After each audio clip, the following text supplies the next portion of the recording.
What's up, people? I have something new today. We're gonna try an experiment. Because I use this Mentimeter in a lot of the, the work I do, my non-YouTube, I mean, my real work, my money generating work, and for the presentations and stuff that I put together for people. And I said, no, why do I do that? Let's just use it here because, like I said, as I prep for the webinar I think it's November 8th is when I set the date on respect. You can find information about it on the community wall on the YouTube channel for how to register. It's on Eventbrite, just $12. But as I, gear up for that, the thing that motivated me to do that presentation is the ridiculous, I mean, insane amount of disrespect that the people who write to this show tolerate.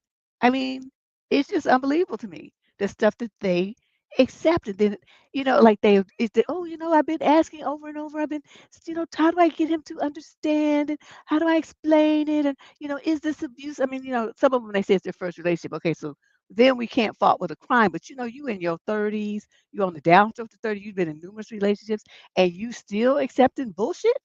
What in the world is going on? So, what I want you guys to do this show is vote. So, what we're going to, I'm sorry, I'm distracted because I got the blinds open to let more light in. And, I keep looking out the window. But what I want you guys to do is vote. So, I put together this Mentimeter.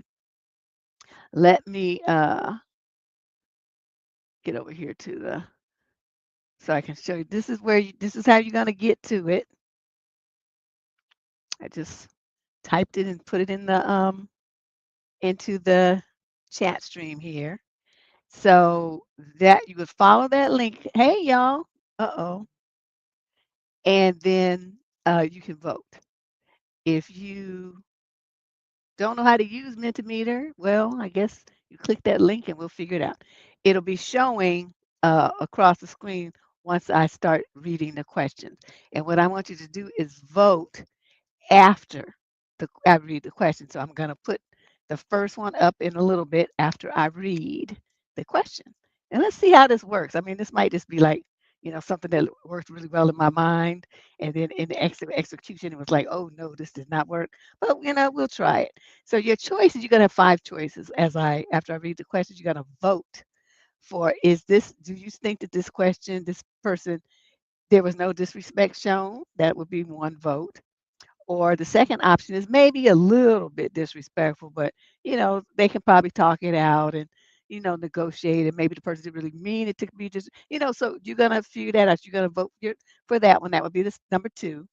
Number 3 is this is a red flag. I mean, it might be the first time that it happened, but chances are it's not gonna be the last, and this person really needs to pay attention to it. They might not want to leave the relationship over it, but it's definitely a warning of more bullshit to come. And then choice number 4 is, oh boy, it's on. We about to fight, because it's like disrespectful. Like they might not be ready to leave yet, but they know that this is not something that they should be tolerating without standing up for themselves. And then number 5 is, okay, it's a wrap. It's over. I'm out, deuces. And so that would be those are your 5 options as we go through this show. Let me put this to the side because I might need to refer to that again. If you want to join the Mentee, I put the link. Oh, well, let me put it again for people who may have just come. That we're going to vote in a Mentee today. You guys are going to get the option to vote and share your thoughts about the disrespect that the letter writer is dealing with. The Mentee.com and the join code is 63640334. That's 63640334. And I'll be putting it up in a little bit, okay? So let's start this. We're gonna try this, but let's do this part first. We need to read the question and then you're gonna vote. All right, question number 1. This is from a young man, 22 to 27 age group. He's Caucasian from Roseville, California. I think that's up near Sacramento. That's Shay's stomping ground. Summary of issue. My girlfriend talks in a baby voice and leans on me emotionally, and I'm starting to fall apart. I've been with my girlfriend for 2 years. We're both 27. A few months into the relationship, she started using, okay, so 2 years and a few months in, and now he's complaining about it. You see what I mean? Okay, a few months into the relationship, she started using this babyish, high-pitched, insecure tone when she talks to me, especially when she's tired or unsure about something. Sometimes it even sounds a little like she's whining or drunk. She only talks like this with me, never with friends or family. I get that it might be a way for her to feel safe with me, like she can let go and be herself. But for me, it doesn't feel like connection. It feels like she stops communicating like an adult, so I end up feeling more like a parent than a partner. I brought it up probably 15 or 20 times over the past 2 years.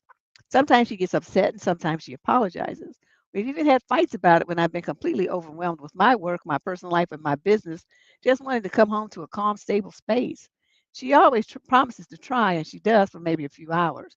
And then it comes back again like nothing was said. It's not just the voice, Deb. She wants me to tuck her in every night like a child. Wait, what? When we're trying to do simple things like learning a game or figuring out directions, she acts overly helpless. She gets irritated with me over small things too, like forgetting to wash a dish, even when I'm already overwhelmed. She also cries several times a week about not knowing what she wants in life. I always comfort her. I want to. I love her. But all of it together has started to wear me down. I feel like I always have to be the strong one. I never fully relax. I recently went on a solo trip for a week to a national park. I felt so much better. No stress symptoms. My body was calm. And that's when I realized how much this dynamic is affecting me. I don't want to blame her for everything, but I'm scared about my own health now. I feel emotionally drained and stuck. Deb, my question to you, is it possible to change this kind of relationship pattern? Or is it a sign that we're just not a good match? Okay, so let me see. How am I going to do this? I should have put my second monitor up. That's what I should have done. All right. Okay, so there it is. There's the Menti. Now let me get to that's it. If you haven't joined already, you haven't seen the link in the chat here on YouTube. That is, you can scan it with your phone right quick, and then you can vote. What I want you guys to do, in case you didn't come in time, after I read each question, I want you to vote on the level of disrespect that the person has been shown. Now, here we go with number 1. I just read that one with the young man with the girlfriend who whines and talks like a baby and wants him to comfort her and tuck her in at night. Please vote. You pick one. You just click on the answer. If you're using your phone, it's going to be a vertical. And if you're using a laptop or tablet or desktop, it's going to be, a full screen thing. All right. So you vote. Just click the one that you think is level of disrespect. Okay. There you go. One person has voted. Come on, y'all. I want to make sure this works because this might be something I try to do for every show. So if you say she's just immature, then I don't know. You might say that she's not really showing disrespect. She's just silly.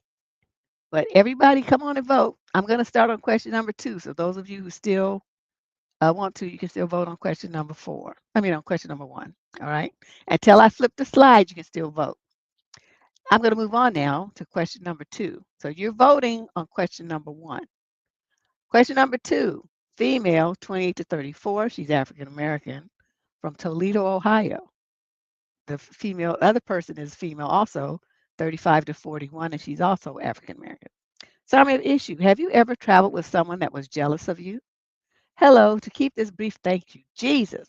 My cousin and I went to the Virgin Islands for our birthday. Our birthday's in the same month. While on our trip, I noticed every time someone gave me a compliment or offered a helping hand, she would have something snarky to say to me, such as, these people are trying to enjoy their trip. Okay, I'm going to assume everybody voted. Let's move on to question number 2. These people are trying to enjoy their trip. They're not here to help you with everything. A man was helping me while we were hiking. Mind you, I never asked this man for help, but I definitely appreciate it. Also, when someone on the trail says hello and walks by, I speak up and then keep it moving. She says, you don't need this, you need to stop being so friendly. So I told her it's okay to say hello or good morning to other people. I see why you don't have many friends.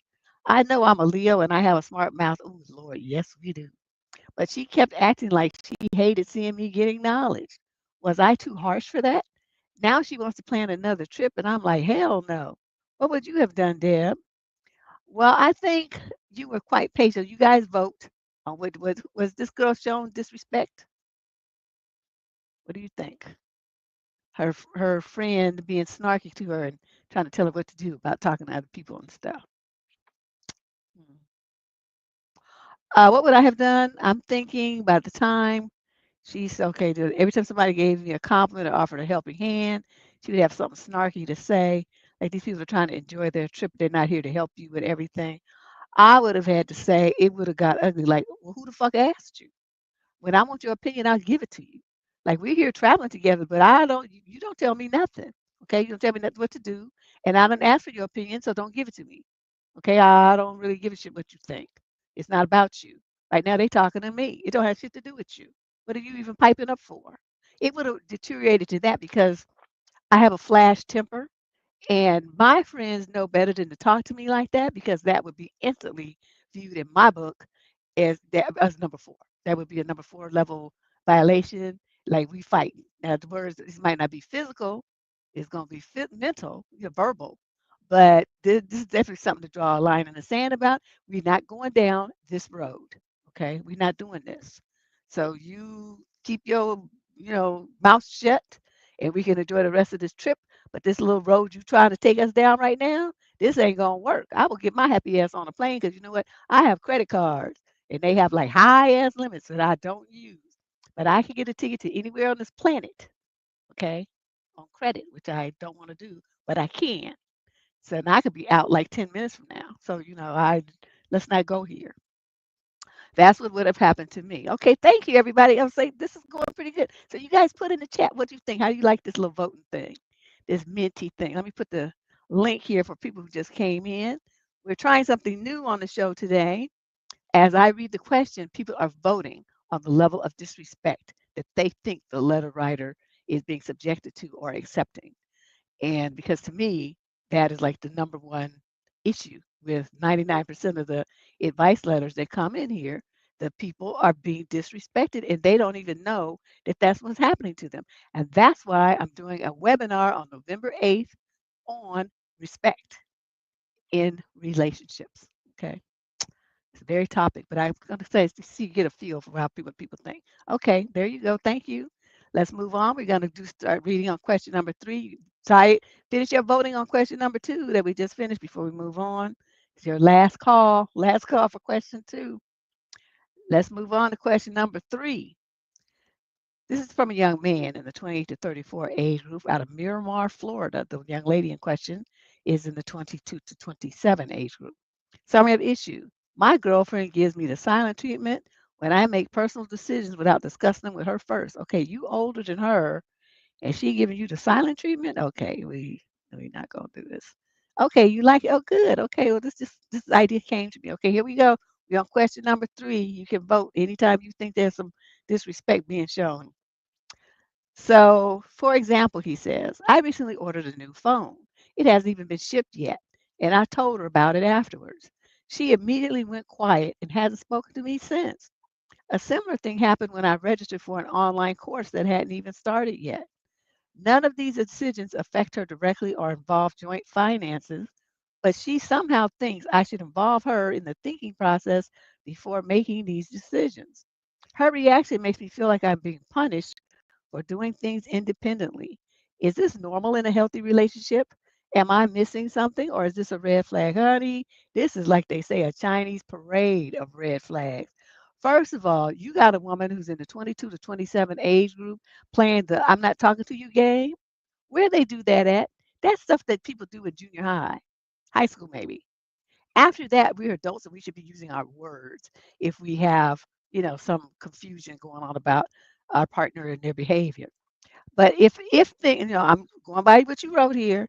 If things are like this and you're using your money, you're not married, and you're making a decision about what you're going to do with your money when you're not married, then her behavior is totally inappropriate. Even as a wife, I mean, somebody buying a phone, I mean, who cares unless they get the new one every year and spending $1,200 just randomly stupid. Well, then we might have to have a conversation. But it's like you need a new phone. You the one paying for the phone. Why she got anything to say about what you do? So see your mistakes are, and this is an issue because yeah, see I'm putting this in. This is for me. This is level 5 violation. I'm out because of this fact here. What when people do the silent treatment, they try to punish you like that. That's a control tactic. She's trying to control you. She wants you to come to her like she's your mother or your wife, and so she can put herself in a position of accepting or denying or approving of whatever it is that you do. Approving and disapproving, those probably better words. And so, if inevitably, if you did go down that path, you would be giving this girl, who, like I said, is younger than you, control over your life. You know what I mean? This is not a good sign. And the fact that she does it frequently is another thing that's worrisome. This is her style, okay? And like Oprah says, when people show you who they are, believe them. So you need to believe this. This is not if is this the kind of relationship that you want? If this is not the kind of relationship that you want, the style of communication that you want with your partner, then there's really only one decision here to make. But I'm telling you, this is not normal. And the mistake that I think that you made was you didn't check her behind the first time she did it. See, the first time you said it happened before when you registered for an online course. Okay, that was the time when you were supposed to say, whoa, whoa, whoa, what the hell is this? And say, okay, we're not going to do this. If this is going to be how you think you're going to be trying to run me by running, going silence and pouting and stuff because I don't do what you want, then this shit here is over. Because that's one thing I am not going to tolerate. We're not even going to even think about doing that. So you can't use your words like a grown ass woman. I want to be in a relationship with a woman who can talk. I don't want somebody who's throwing temper tantrums like a toddler. So is this what you want? Because I just you look just as good going as you did coming. See, you should have checked her, but you didn't. You just accepted it. And that's why you cannot accept disrespect ever. I don't care what kind it is. She's trying to put herself in a position where she knows more about what you should do with your money and your time and your life than you do. So you see what I mean? You might not see it that way, but that's what this is. That's the bottom line here. You need to do something about this chick. Don't let this continue. You'll be sad. Oh, you using both of them, Ash? Look at Ash just doing everything. She's just doing it all. So everybody, here's the link if you want to vote. We're going to move on to question number 4 now. Let me move the slide. So vote anytime you think whatever level of disrespect you think, but it's probably best to wait till the whole letter if it's a long one, especially. Female, 22 to 27. She's Latinx. Remember, I explained why I do that because I just want to everybody. No, I don't want people to say, "Well, I'm Bolivian, I'm Cuban, I'm Spanish, I'm uh, you know from Ecuador." I mean, anywhere from Latin America. That's why it's Latinx. San Antonio, Texas. The male is 22 to 27, and he's white. Okay, so it's a Latina and a white guy. All right. Summer issue. My boyfriend slapped my butt really hard, and I reacted and accidentally hit him in the face. Ooh. Last time my boyfriend and I were laying in the bed, we were tickling each other and laughing together, but then he slapped my butt really hard and it hurt. My defense mechanism kicked in and I almost slapped him on the face, but he put his hand out and stopped me. His mood changed very quickly and he said to never do that again and that, quote, I'm not a punching bag. If it happens again, you'll be out the door. I was shocked. When I tried to talk with him about it, he refused and avoided me and insisted that he go to sleep. So it's all right for him to hit you, but you can't hit back. That's what he's telling you. And that sure is what I would have said to his monkey ass. Now, today I asked to talk about it when he gets home from work, and he is refusing, saying that it's resolved and, quote, if it happens again, I'm out, end quote. I want him to know I did not intend to hurt him. My fight or flight instincts kicked in when he slapped me, and I know my response wasn't okay, but I feel horrible. And I want him to know it was an accident. Any advice on how to handle this? Yeah, cuss his fucking ass out. You're supposed to say, you know what? Shay! You're supposed to tell him, you know what? You hit me on my butt so hard that it hurt and it triggered my defense mechanisms like somebody was doing me harm. Now, if you don't want me to swing back, then don't you hit me first. And then we won't have that problem. But you started this shit. If you want to get all upset and pout like a big ass baby and like be a little bitch, would I go to swing back at you? But it's okay for you to do it to me. That's what you're saying? If that's what you're saying, then motherfucker, we don't need to even worry about trying again or the next time. We can end this shit right now. That's what you should have told him. That's what you should have told him. But you didn't, once again, accepting bullshit. You don't ever let somebody gaslight you like this. He hit you first.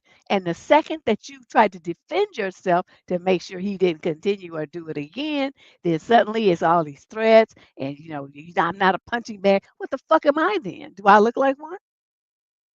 Because you sure was punching on my butt. See, so you were supposed to remind him actions have consequences. Your actions resulted in my defense mechanism. If you don't want me to swing at you, then don't you be hitting me to the point where it's causing me pain on your love taps. Yeah, Shay, I was gone. If we had a nice little vacation, huh, Shay? Oh, I see. Yeah, most people see that I'm with y'all. That's level 5 stuff to me. I'm just real funny about that. Don't cause me any pain. Don't do anything that causes me any pain. I just can't take it. I don't like it. I want nothing to do with it. So yeah, you have something to think about here, girl. Don't you apologize to him, cuss his ass out. He's gonna be expecting an apology. Say, I'm not gonna ever apologize to you for defending myself. You started the shit. And then you wanna be a little bitch about it. Fuck out of here. I don't even know how you I'd still be cussing him out. Question number 5. Let's move on to question number 5. You all vote when you get ready. Uh, this is a young lady, 20 to 34. She's Caucasian from Springfield, Massachusetts. Ooh, never heard of it. The male is 28 to 34 and he's black. Oh boy. Time of issue. I am planning to leave my completely financially dependent and toxic partner. How do I warn him that he needs to get it together? Hmm. Something tells me you've already done that, but let's just see what happened. My partner and I moved out of our home state 4 years ago when I got a job here. He has not worked since, and I struggle significantly to get all of the bills paid. He spends 100 or more dollars a week on weed, which makes it more difficult, and I have to pay for everything. He complains about, okay, $100 or more, and he ain't working. He complains about my cooking, but he doesn't cook either, so we have to eat out often. He gets in very foul moods where he slams things, yells, and calls me names, etc. Y'all catching this? At the beginning of April, I told him I don't want to be with him anymore. I also told him if he reacted aggressively to my feelings, I would plan to leave him without warning. He reacted aggressively by slamming things, and then I decided to work outside of the apartment because he was being so loud and I worked from home. He found the cubicle where I was working in our building and barged in, got all up in my face, and called me a whore, amongst other things. When I made the comments in April, I promised myself that I would leave. I believe that part of the reason he reacts so negatively to me saying these things is that it means he will lose access to housing, food, a car, etc. He doesn't talk to his family. He does have one close friend whose family he can probably stay with, although I'm not really sure. My partner will be out of town for a week or so in July, and I plan to pack up and leave then. I don't know how to go about this and what I should say, if anything, given his previous reactions. My therapist recommended me to a DV organization who is going to help me break my lease. I don't know how to go about telling him he needs to start taking action to support himself, given his reaction in the past. He will not know where I am going. However, he does know where my mom lives, and that kind of freaks me out. Well, nothing much you can do about that. Um, Just warn your mother that if he comes anywhere near her house bothering her, to immediately drop that 911 and have them come and pick him up. Don't tell her to be nice and be, kind because of some relationship with you or nothing like that. She has to immediately call 911. Tell her to keep her cell phone on her at all times. To set up that emergency thing that you only have to press one button and it's going to call. Well, she's leaving him. So, the thing about those restraining orders is, like you trying to hide, you don't want them to know where you are. Your name and address and everything is on the restraining order. I mean, at some point they need to change that, and maybe they have in some states, but that's how it used to be. So, the person would file a restraining order trying to hide out, and they wouldn't be able to do it because you have to supply the information for the courts. It's on the service documents. You got to serve them. So I'm not really sure how that would work. I think from my perspective, young lady, you've already told him. So you want to tell him again that he needs to do it. Don't tell him nothing. You've already told him in April that you don't want this relationship anymore and that you're going to leave. So, I mean, you didn't go and take it back, right? Did you? If you didn't go and take it back or cancel it or something, then that still stands as you stated it, and he just needs to get his shit together. He'll be homeless, or he could live out in the park in a tent or something. I mean, it's really not your problem. Don't concern yourself to what's going on with him. You worry about yourself, okay? You put too much focus on where he's gonna be and how he's gonna live and all that little stuff here. I wouldn't give a shit. He could go to the local homeless shelter. They have the homeless shelters for men. He can go stay there for a couple of nights until he gets it together, you know? Well, he knows where her mother lives. She should not go home. She should not go there. She should go somewhere else where her mother is not, and not tell her mother where she is. So if he comes sniffing around, her mother could say, "I don't know where she is," and it will be the truth. But your mom should still call 911. But I'd never recommend when people are in DV situations that they go to any relative's house. I'd never do that because there's too many situations where the person, comes there and just wipes out everybody, kids, dogs, cats, grandmama, they don't care. So I wouldn't recommend that. You go somewhere like a women's shelter, or you get you a hotel room somewhere under an assumed name, or you do something, but you do not go to your mama's house. That would be a mistake. Okay, let's move on. Everybody vote. Oh, everybody voted on the same one, it looks like. So here's the link for those who want to vote in the Menti. Start voting. It's also at the top of the slide. Menti.com, and use that voting code to get to these slides. Okay. So let's move on. Yes, this is definitely what the fuck. What is it? I'm wearing my shirt too. It says Whiskey Tango Foxtrot. Let me show y'all. This is an old one now. I bought this a couple of years ago yeah, vote now. And here's the link again in case you wanted to, Shada, to post it. Let me move on. We're going to read question number 6 now.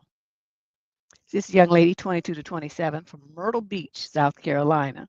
So I have an issue. I'm starting to feel turned off by how he lives. Am I being too picky? I'm 26. I've been dating a 27-year-old guy for about a month. This is my first real dating experience where a guy genuinely pursued me, communicates well, texts me consistently, and respects my space and boundaries. We've even gotten physically intimate, and for the most part, he's been emotionally present and open, which is new and refreshing for me. But lately, I've been feeling, I don't know, kind of off. It's hard to explain, but a few things have started to bother me more and more. We always do the same thing, random drives, beach walks, and then back to his place. There's very little variety or excitement. I love deep conversation and experiences that feel intentional or meaningful. And I just don't feel like we've had much of that.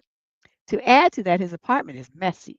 The bathroom trash can is filled to the top with toilet paper. The sink has hair and random stuff in it.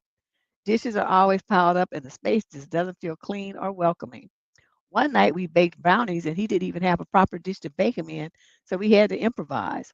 I know not everyone has it all together, but I couldn't help but think if you care about having someone over, shouldn't you make the space feel decent? I'm not trying to judge him. Well, I am. You don't have to. I'm doing it for you. And I do like him, but I'm realizing I have certain standards and needs. It's not just about cleanliness, it's about effort, emotional connection, and feeling like I'm not the only one wanting something intentional. I've never been in a real relationship before, so part of me wonders if I'm being too picky or if this is just what it's like to figure out compatibility. Deb, your advice and honest thoughts are appreciated. Well, I have a couple of questions. Let me go back to this thing. You say you do the same random things. Does your little ass ever suggest doing something else? Are you putting it all on him? That is a thing that you completely glossed over. I want you to know I noticed. You did not say on here, well, I suggested this and that. He said no. See, then you would have an argument. He didn't want to do it. He turned me down. He said no. But nowhere in here did you say what you offered, what you've tried to do and get going. So you're trying to put it all on him so you can find fault and nitpick. I know that game. People don't want to do shit. They don't want to put themselves out there. They just want to be able to sit in judgment of what you do or don't do. But they're not gonna bust a grape. That sounds like you. Okay, now when you went to the thing with the toilet paper and stuff, why didn't you just say, look, before I come over, you need to clean up your house. When the number one thing that women hate is a messy bathroom. Because he might not have much dating experience either. So he would not know that. And depending upon how he was raised, some of these kids, like I said last week, they they're like practically feral. They raised themselves, was raised with wolves or monkey packs or some shit. I don't know what happened, but they don't have like normal manners and couth and stuff like that. Their homes, they don't have any books. They don't have like matching dishes. I mean, all kind of stuff be going on in people's houses. Their pots and pans are like, things with no handles and the pans they have some bent up aluminum foil trays from what you call them TV dinners and stuff. I mean, these are things I've actually seen in people's houses. Okay, not my family, but you know what I mean. This is some people just live it. They eat off of paper plates with plastic utensils. They don't even have real dishes in their house. They have bags of paper plates. So it just depends on how the person lives. But if it's not your style, then it's not your style. But I do want to know that you talking about what he does and how little variety is offered. What do you offer in that way? What kind of dates do you suggest? Did you ever tell him that you want him to clean up his house? And then the thing about the brownies, that was a real easy fix because when y'all got the brownie mixes, got ready to make the brownies, you was at the grocery store getting the shit. You could have said, well, what do you have a pan to bake them in? And the answer probably would have been no. And y'all could have picked up one of them little square tinfoil doohickeys, the little disposable ones, it's two in a pack for like $3, three something, 3.50, 3.99, whatever it is. And you could have got that and eliminated this thing. Or you could have brought a pan from your house. There's options here. There's ways around some of this. But, to just complain when you haven't made any effort to turn things around or communicate your dissatisfaction is not fair. Okay? That's not how you do a relationship. You have to tell him what you need him to do and then give him the opportunity to do it. Because he's not a mind reader. See, this mind reading kind of shit that women be doing with men, they want him to, well, he should know. Why should he know? He didn't know you until whenever you all met and started dating. So he doesn't know what you like, what you want, what you're used to. You have to tell him. Okay, now if you speak up and you tell him and then he doesn't deliver, well, then that's another thing. But right now, you're not, nowhere in here did it say that you shared this information with him. So I kind of have to turn this back on you. All right. So let's move on. That was good. Oh, good. Okay. Yeah. Yeah. Yeah. All right. I'm gonna compare all these answers later after the show. I'm gonna see what everybody voted. Okay, we're moving on to question number 7. This is a young lady in the 22 to 27 age group from Patterson, New Jersey. Summary of issue: I hit rock bottom with my swipey thing date today. Deb, I am not lying. He smelled like shit. Wait, actual fresh shit, like full blown shit in his pants. Oh my God. Oh my God. Can you imagine? He also looked at least 10. Ooh, I'm just grossed out. He at least 10 years older than his profile pictures. He was half bald, which you could not see on his pictures, of course. And the conversation was the awkwardest I've ever had on a date. After like 3 minutes, he said, "Yeah, I don't know what to talk about." So I silently finished my drink and suggested we part ways. At least he didn't object. I guess I just needed to vent after this experience. Thank you for listening. It just don't really sound like a question. But I'm trying to figure out, okay, you on a date. What y'all think? Was she disrespected by a man coming on a date with her smelling like shit?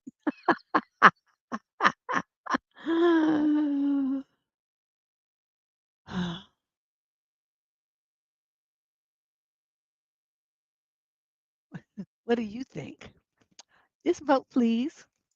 I'm telling you, if somebody came on a date with me and they smelled like they had pooped their pants, I would say, you know what, you smell like shit. I got to go, and I would get my person. And I would just boop be deuced out. I can't do it. I remember I was a Bart one time. Okay, wait. This was I doing? I wasn't doing the show when I still worked in San Francisco. I used to take Bart back and forth. Okay, so but I had so many Bart stories. I used to post them on my Facebook page. It was like the Deb's Bart Chronicles. Every day I had some wild stories to tell. But one day this guy comes on in his wheelchair. Okay, now you don't know why people in a wheelchair. I mean, he might have had a ostomy bag or something. You just don't know what's going on with people. So dude rolls in there and he sitting by the door because Bart, there's one side that's opens to go to the platform, and the other side stays closed unless they roll into a platform where that door needs to open, and then this one will close. So it's very, or they have it together. So he was by the side where the door was closed, and everybody's getting off and on this side. And so, dude, like all of a sudden you could smell this like rank smell. And I was like, what? Everybody's nose, like, you know, everybody was, people doing all, and it was like the dude, I guess he just pooped himself. He pooped his pants. And I didn't know if he pooped his pants or if his bag, he had a bag and it emptied. I don't know what the story was, but honey, that ranks and he looked so embarrassed. I kind of felt so sorry for him. And so then he rolled off at the next stop. The unfortunate thing about Bart is a lot of the bathrooms are closed because people be doing, illicit things in them. And so you can't even use them. But I would hope that in a situation like that, where he needed to go in and clean himself up, that they would open the bathroom for him. But then again, as Bart, you just never know. BART stands for Bay Area Rapid Transit for those of you in other states and countries. That's the mass commuter train thing that we have here in the Bay Area. BART, better known as BARF by all the writers. Bay Area's Rapid Fuck Up. Because they just. But anyway, yes, honey. Ash girl, we could get together. We could tell some stories. Because I had so many stories about Bart. It was just funny. Yeah, I'm out. I don't even want to know why you smell like shit. I just know that you do. And so this day is not happening. It's not happening. All right, let's move on. Everybody voted for number 5. I heard that. Now I'm going to read question number 8. This is a young man in the 22 to 27 age group from Sheffield in South Yorkshire in the UK. Summary of issue. My girlfriend has bipolar disorder and I don't know what to do. Oh, something tells me these kind of always long because they want to take. And then she said, and then I said, okay, I guess I can do this. We are both 26 and we've been together for 4 months now. In the beginning, her BPD did not show that much, and it still doesn't that often, but sometimes it does. And besides the BPD, she has a strong personality and is straightforward, but I like that about her. The last few weeks were beautiful with her, and now she's in Greece with her family. She texted me that she misses me and feels empty and emotionless. We had a 2-hour talk, and I tried to figure out why she felt that way so we or she can work on it. I'm not a doctor, but I strongly believe that BPD heavily influenced how the talk went. She says she feels empty now that we won't see each other for a week and that the last few weeks were so nice. I said I enjoy our relationship too, but I think she should think about what could help her to not feel like that because looking at it long term, there will always be times when you don't see your partner for days or maybe even a week or two. That is just how life is. And if it makes her feel this bad, we should come up with a solution. She kind of twisted my words and said that I don't like her. She told me about an argument she had with her mother yesterday where her mother yelled at her for no reason, and this evidently triggered her. She said in the past she used to be much more exhausting to other people due to her personality and the fact that she's straightforward. She has changed, but her friends and family still have that picture of her, and even though she doesn't say anything offensive or offending, they act like she did. Okay, but see, it's not on her to decide if what she said is offending or offensive. It's for the recipient of the words to make that determination. So the fact that she doesn't see it that way does not nullify the fact that she could have very well been offensive and, uh, you know, saying some crazy stuff to them, basically. Okay, so that's one thing. I don't want you to go down that path defending her when you haven't heard what they said. Sometimes she shares her opinion, but the way she says it makes you feel like she criticized you. Well, see, there you go. So that's all she had to do. And that would be offensive to people. I learned that she doesn't mean it that way. And since I acknowledge that, it hasn't been a problem. I told her that not everybody thinks that way, and the way she shares her opinion sometimes can sound really offensive, and that it's not always necessary to share your opinion. It doesn't add anything to the conversation. Her response was, I sound like I don't want to be in a relationship with her and that I hate her. I felt like she interpreted everything I said negatively and like I want to criticize her. I said, hey, hey, hey, you don't feel so good right now. Could it be that because of that you perceive everything so negatively? I don't hate you. I love you and I want the best for you. She said it sounds like I want to manipulate her and invalidate her feelings. Now I don't know what to do. We have been at this point a few times. In 4 months, I suggest therapy, but she will never consider it because she wants to work in the military in Germany. And once you go into therapy, you can never work in the military. Yeah, they need to make that rule for cops too. I love her and I really want what's best for her because when the bipolar doesn't show, which is most of the time, the relationship is beautiful.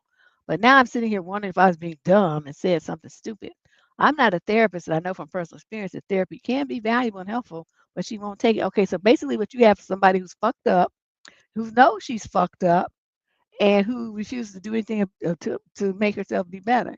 And you are sitting here writing to me saying that you don't know what to do.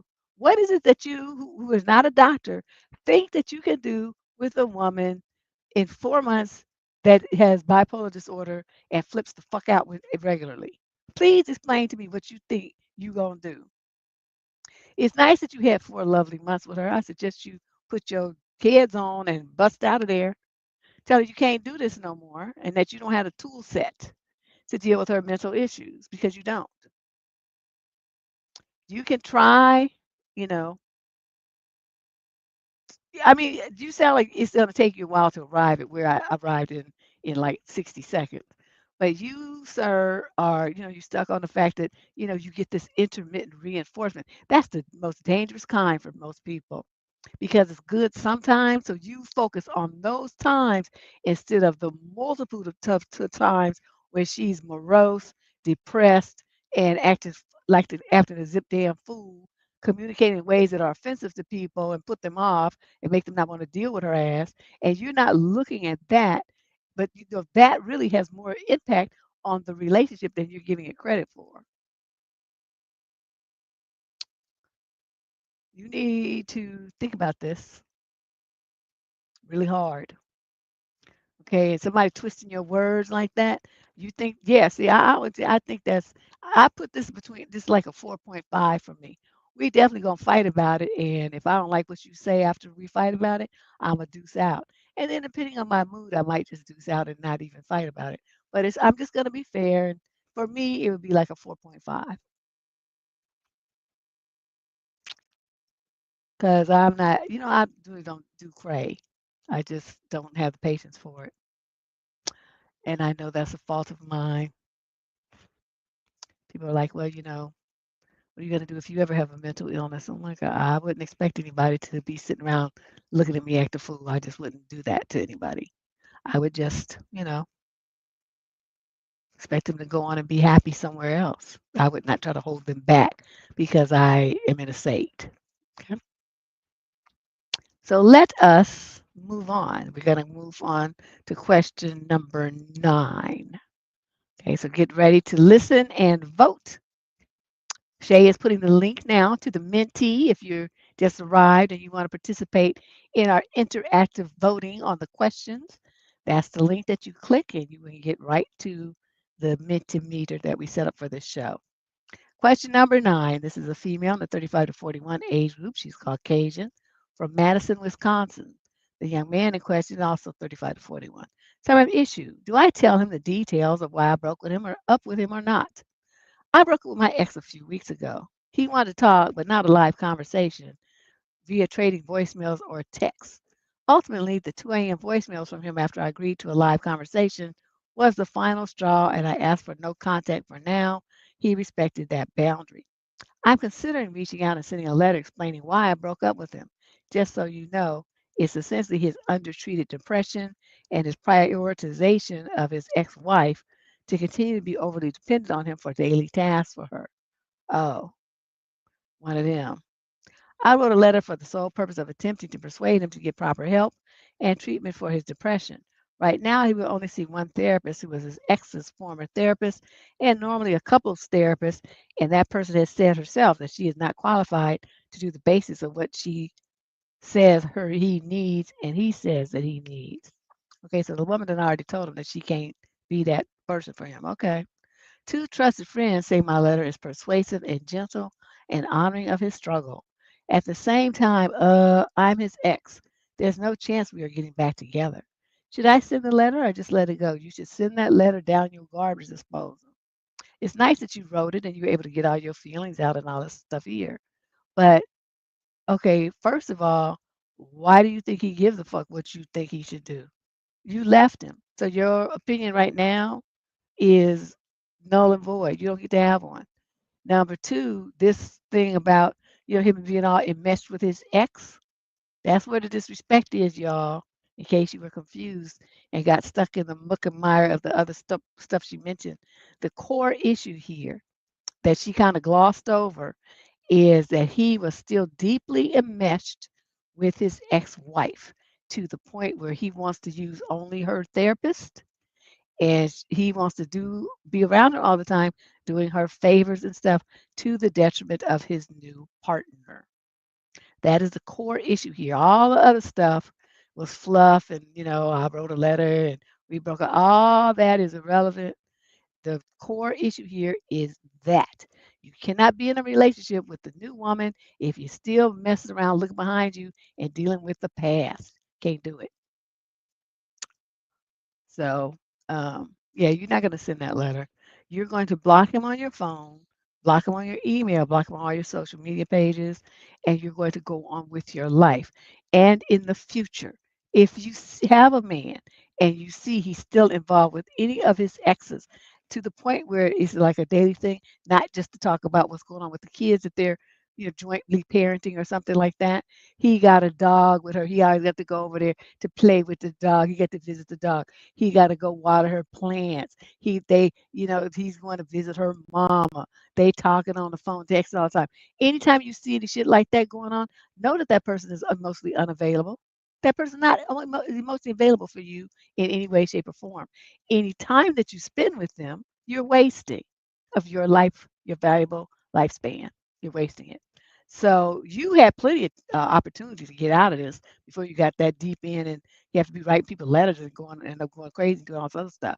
The second you saw that, that was your red flag of warning that this man. I mean, you might have wanted to jump his bones or something, but you were supposed to get up, dust off, put your lipstick back on, and deuce out. That's what you're supposed to do, and you didn't do that. There's nothing about this that says that this man was emotionally available. All he was doing was using you for his physical release, but he's not. He was never into you. He's too busy into that other chick.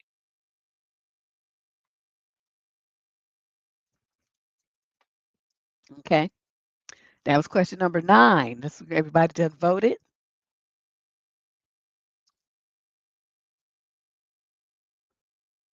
He might be. We don't know, but this is on her. But no matter what he wants, if she leaves the door open for him to come and mess around in her life, well, then that's on her.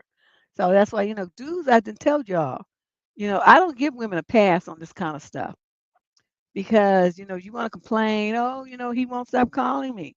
How is he calling you how you know he's calling you? if you had blocked his number like you were supposed to, you would not know he was calling you. And he most likely wouldn't be calling you because he would have been blocked, right? But then, y'all don't do what you're supposed to do, and you want to be a drama queen about it and come writing to me thinking I'm going to give you some sympathy. I'm not going to give you shit except a reality check. You did it to yourself, trying to leave the door open so he can still fool around with you. You was keeping hope alive that he would want to come back or something, and you got busted. I'm never gonna coddle you when you do that kind of stupid stuff ever. That's not gonna happen. Not on this channel. It might be somebody else, but if you write me with that silly, simple shit, you gonna get told about yourself, and that's what you did. So see, you still want to be writing him letters and shit. That boy don't care about you. He cares about that woman he was chasing after and being with her therapist and all that kind of stuff. Okay. So everybody voted for question number 9. That's good. Let's move on. Here we go with number 10. This is a young man in the 22 to 27 age group. He's mixed race from San Diego, California. Summer issue. I love your show, but some of the letters bum me the fuck out. I mean, what the fuck? Why is there so many letters come from women who talk about their experiences going on date after date with guys who only want hookups or who otherwise aren't being upfront with their intentions? I listen and I'm like, what the fuck? Because I genuinely want to connect with someone, and yet my dating life goes nowhere. Like, Auntie, what does a 24-year-old dude have to do to be that guy who even gets the opportunity to fuck up a date? I'm not damn, dude. I'm not trying to sound like a nice guy or anything. I know I have flaws, but it's just really depressing to hear so many sad letters from women about why can't I find X guy when I'm literally here and I am the X guy. I just don't have that spark or look to get their attention, I guess. Any tips for me? Well, you didn't really give me much to go on here. I mean, can we start with height, weight? I mean, you know, hobbies. I mean, you didn't give me nothing because then I could have made some more, focused suggestions. But what I am going to say, now that the global issue scare is over in the summertime, please, if you feel there's some music festivals or something like that going on, you and a couple of your friends, don't be bringing a whole gang of dudes. Shouldn't be no more than 2 or 3 of you. So a group of 3, you and 2 friends, that's enough. You guys hit the circuits, okay? You hit the things, you look good, you be groomed, have your manners in place, and there's always groups of young ladies that go to things like that. They go together in groups because it's safer. Women have a lot of concerns about safety. So it's going to always be at least 2 of them, more likely 3 or 4, and sometimes even more. So as you're going to have your cojones up, and you and your buddies is going to wander around, and you're going to see some, as they say, shorties that you think look interesting, then yeah, shade funny. Um, go up to them and say, hey, what's happening? This is so and so. This and that. My name is Reggie. You ladies having a lovely time today? And they're gonna be like, yes, we are. It's like, what's your favorite artist out here? What kind of music do you like? And then they're gonna be like, oh, I like this. Oh, me too. I heard him play at the jazz concert from last year, or I saw him at Yoshi's and stuff. You know what I mean? You gotta, you know, have some conversation. Go over there and say, I had to put my dark glasses on because the beauty over here was just shining. I mean, that's gonna be corny, but guess what's gonna make them laugh? You have to put yourself out there, my brother. You think that a woman is going to come and deliver herself to you like UPS? It's not going to happen. But I tell you what, if you can get your courage up to the point where you can meet women and you can make them laugh, you 60% in there. That's the thing that we love more than anything is a man who is amusing, witty, and fun. But most of y'all don't have it. You sit there, you look at the women, you don't have nothing to say. She try to start a conversation with you, just be like, I don't know. Or you give the one word answer, you just look at it, don't say shit. Or you say something stupid like, you sure is pretty. You so fine. Or you say something inappropriate about her body. Oh, look at that big old boot. I mean, just stupid shit. And then you get knocked out of the running when you could have just kept your mouth closed and you might have some action. That's the thing that don't more men just need to shut up. Oh my God, they just need to shut the fuck up most of the time. The stuff that comes out of their mouth is just hella stupid. And then it just turns women off. It's true. Gil's over there laughing at me. I'm telling you, that's been what I've seen in my 900 years of being alive. It's just most of the time you sit there and you just look at them and you think, wow, you look good, you tall, dark, handsome, whatever you are, tall, white, handsome, beautiful eyes, nice hair, muscles cut, just looking nice smile, all that stuff. But the second you open your mouth, dumb shit comes off, and all of that stuff does not even matter. And that is what turns women off and why so many men can't get no play. Y'all are say the stupidest shit to women and think we're supposed to want to be bothered with you. Yeah, there you go. Shay giving you some tips. So look in the chat on YouTube. And yeah, because I do the private advice questions. We can do a chat, because I can see you on cam. So go on debsterism.com and look at the private advice and just pick one, and then we can get together and have some conversation. All right. So, hey, ain't nobody voted for question number 10. I guess it's not really a level of disrespect because his question is, yeah, there you go. No disrespect. Yeah, that person got it. It's not really disrespect here. He just, poor little thing, he just deflated because he wants to have a little honey and he can't get one. But those are my suggestions for you and all the other young men in a similar situation as you. Get yourself out the house, away from the video game console, away from your buddies, away from the sports, and go to where women are. Okay, in the summertime, everybody gonna be out, coast to coast. This is like art festivals, music festivals, Greek festivals, frat festivals, or what they call them, step shows, all kind of shit's gonna be going on. It's the summertime, wine and beer festivals, wine tastings. It's just so much stuff going on. I mean, just so many opportunities for you to get out the house and mingle with people. Even if you don't make a love match, you could at least meet some people, and then you never know, they might know somebody. You might meet an older couple and they say, "Oh, you know what? My grandniece would be perfect for you. Let me set you up on a blind date." Stuff like that. You have to get your networking on. You're not going to meet really decent people on these apps. I mean, so few people lucky out, but are they the majority? Nope. They like the 1%. 99% of the time, it's just a bust. You voted, everybody voted. Okay, well, let's move on. I think I've said everything I can say to this young lad about his goal. That was question number 10. Let's move on to question 11. This is a young lady in the 18 to 21 age group. She's Asian, living in South San Francisco, California. The young man in question is also 18 to 21, and he's Caucasian. So we have an issue. Is my boyfriend ever going to be sober? If you have to answer that question is no. Yes, honey. Get your mac and cracking. My boyfriend's 21, I'm 19, and we've been together for almost 8 months, and we live together. You live together, and you only been dealing with him for 8 months?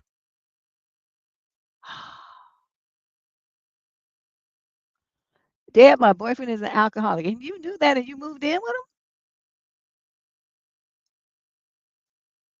For some context, he grew up doing D's and has quit everything but drinking. Around 2 months before we met, he got a DUI, so he isn't allowed to drive. He has been going to an outpatient rehab center, and I've been nothing but supportive. Even with going to rehab, he's still been drinking a half a gallon of vodka every 2 days. Wait a minute, half a gallon. Half a gallon. What is okay, a gallon? I don't know. I know they had them big old bottles that have like a handle on it. Is that a half a gallon? That's a lot of vodka. In 2 days, he finishes that. But he recently visited the hospital due to medical issues and was talked into getting a detox. That was 3 weeks ago. Well, he hasn't had any alcohol since. The only reason for that is because I hid everything and I have his ID in my wallet. We agreed that 3 months from his discharge, which happens to be both his birthday and the day he could drive again, he would be able to start drinking in moderation. That's early September. The problem is he has been getting whippet cans, which, if you don't know, which I have never heard of that, is essentially laughing gas in a can. It gives you a 30-second to 160-second high. I've never heard of it. Every single can he's gotten has been his last, end quote. But he just keeps getting more.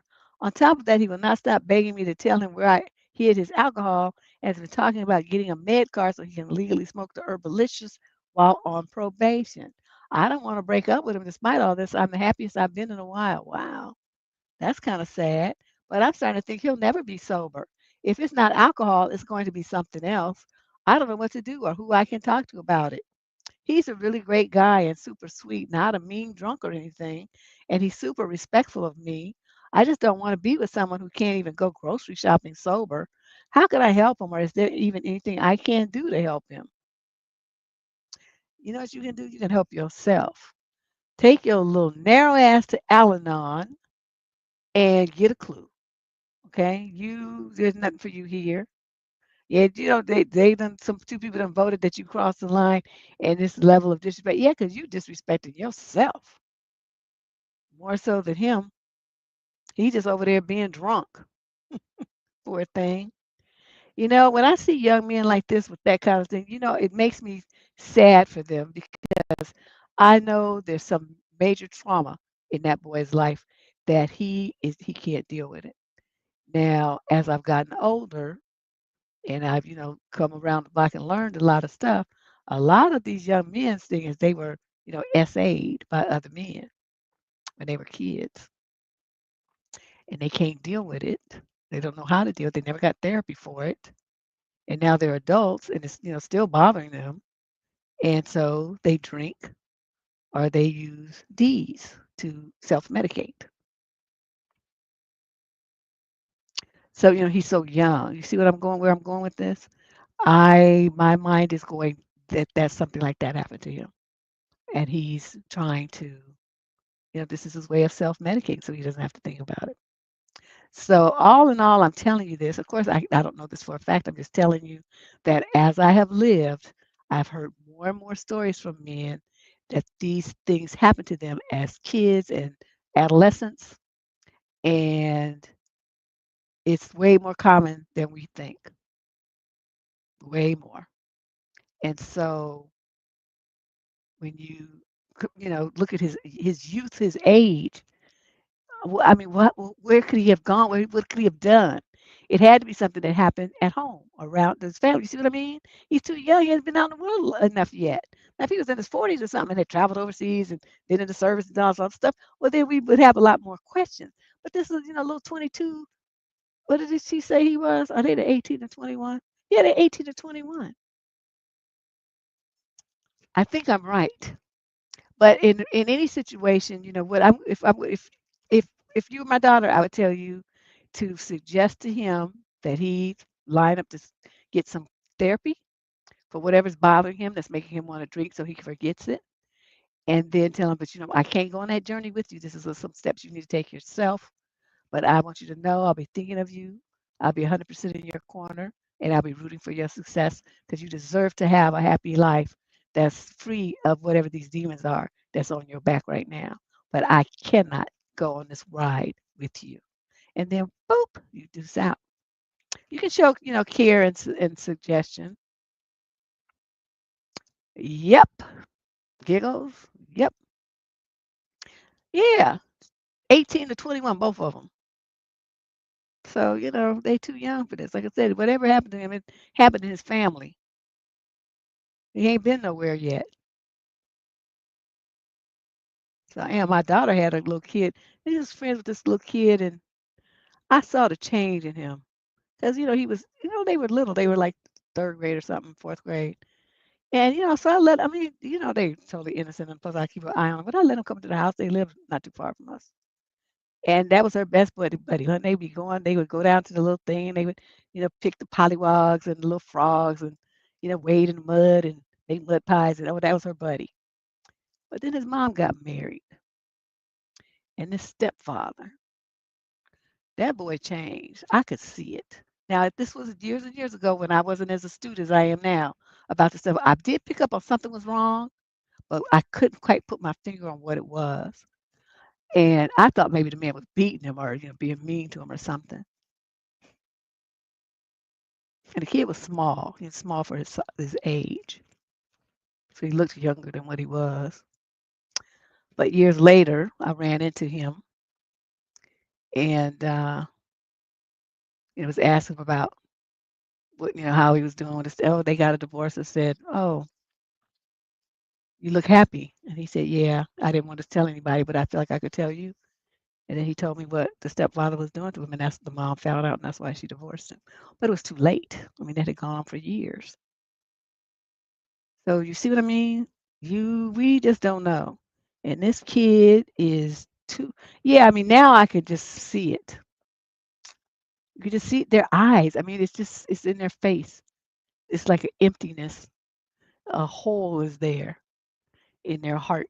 And it's just, so moms, you got to watch all your kids, not just the girls. Watch your little boys too. Don't be letting them go off with these strange ass men. Even your uncle, your brothers and your cousins, your grandfathers, all of them. They all sus as hell, as far as I'm concerned. I trust no. If I had kids now, I wouldn't trust. I would have to quit work and work at home so I could watch them every fucking second. They would just wouldn't be. I wouldn't trust anybody with my kids. So anyway, I say all that to say, young lady, this is way beyond your skill set. It's even beyond mine with all my decades of experience in this field. But this is something you can encourage him to get some help. And, because he deserves to have a beautiful life. And the way he's going right now, it's like he's trying to drink himself to death. And that's he's going to get kidney failure. All kind of stuff is going to go on. So he needs to get this under control. Yes, this is very sad for him. All right, let's move on. Question number 12. So get ready to vote for question number 12. Vote in the Menti. You put your thing. We're voting today. We're trying this is new. We're voting to determine your perspective. When I read these questions, how much disrespect is this letter writer been exposed to, tolerating, being crazy, being talked to crazy? I mean, what's your opinion? You vote from 0 respect, which is number 1, to okay, this is it, it's a wrap, I'm out. That's number 5. So here we go with question number 12. There's 25 questions today. Female, 28 to 34. She's Caucasian, from Monterey, California. Oh, it's so pretty down there. Male is 35 to 42. Some of issue. The guy I'm dating said a dark joke towards me with a question mark. This guy has been nothing but sweet to me the entirety of our time together and has shown genuine interest and a goal to become a couple, unlike other men I've dated in the past. He recently just saved a homeless man by doing CPR. He treats me like an angel. This is the problem, though. We had a pregnancy scare, and while we talked about not being ready to have a baby, he said, quote, I'd K you and the baby. Uh, what? Who said that? I just looked at him speechless. And then he said, quote, no, I wouldn't do that, end quote. He offered and bought a plan B for me, and the rest of the day spent time with me lovingly. But I couldn't get that quote joke out of my head, though, because it's an extreme thing to say. And I know there are real life situations where men are harming their pregnant partners. That's right, because they be looking at that. Oh, thank you. Shut up, Leandra. Oh my God, this girl.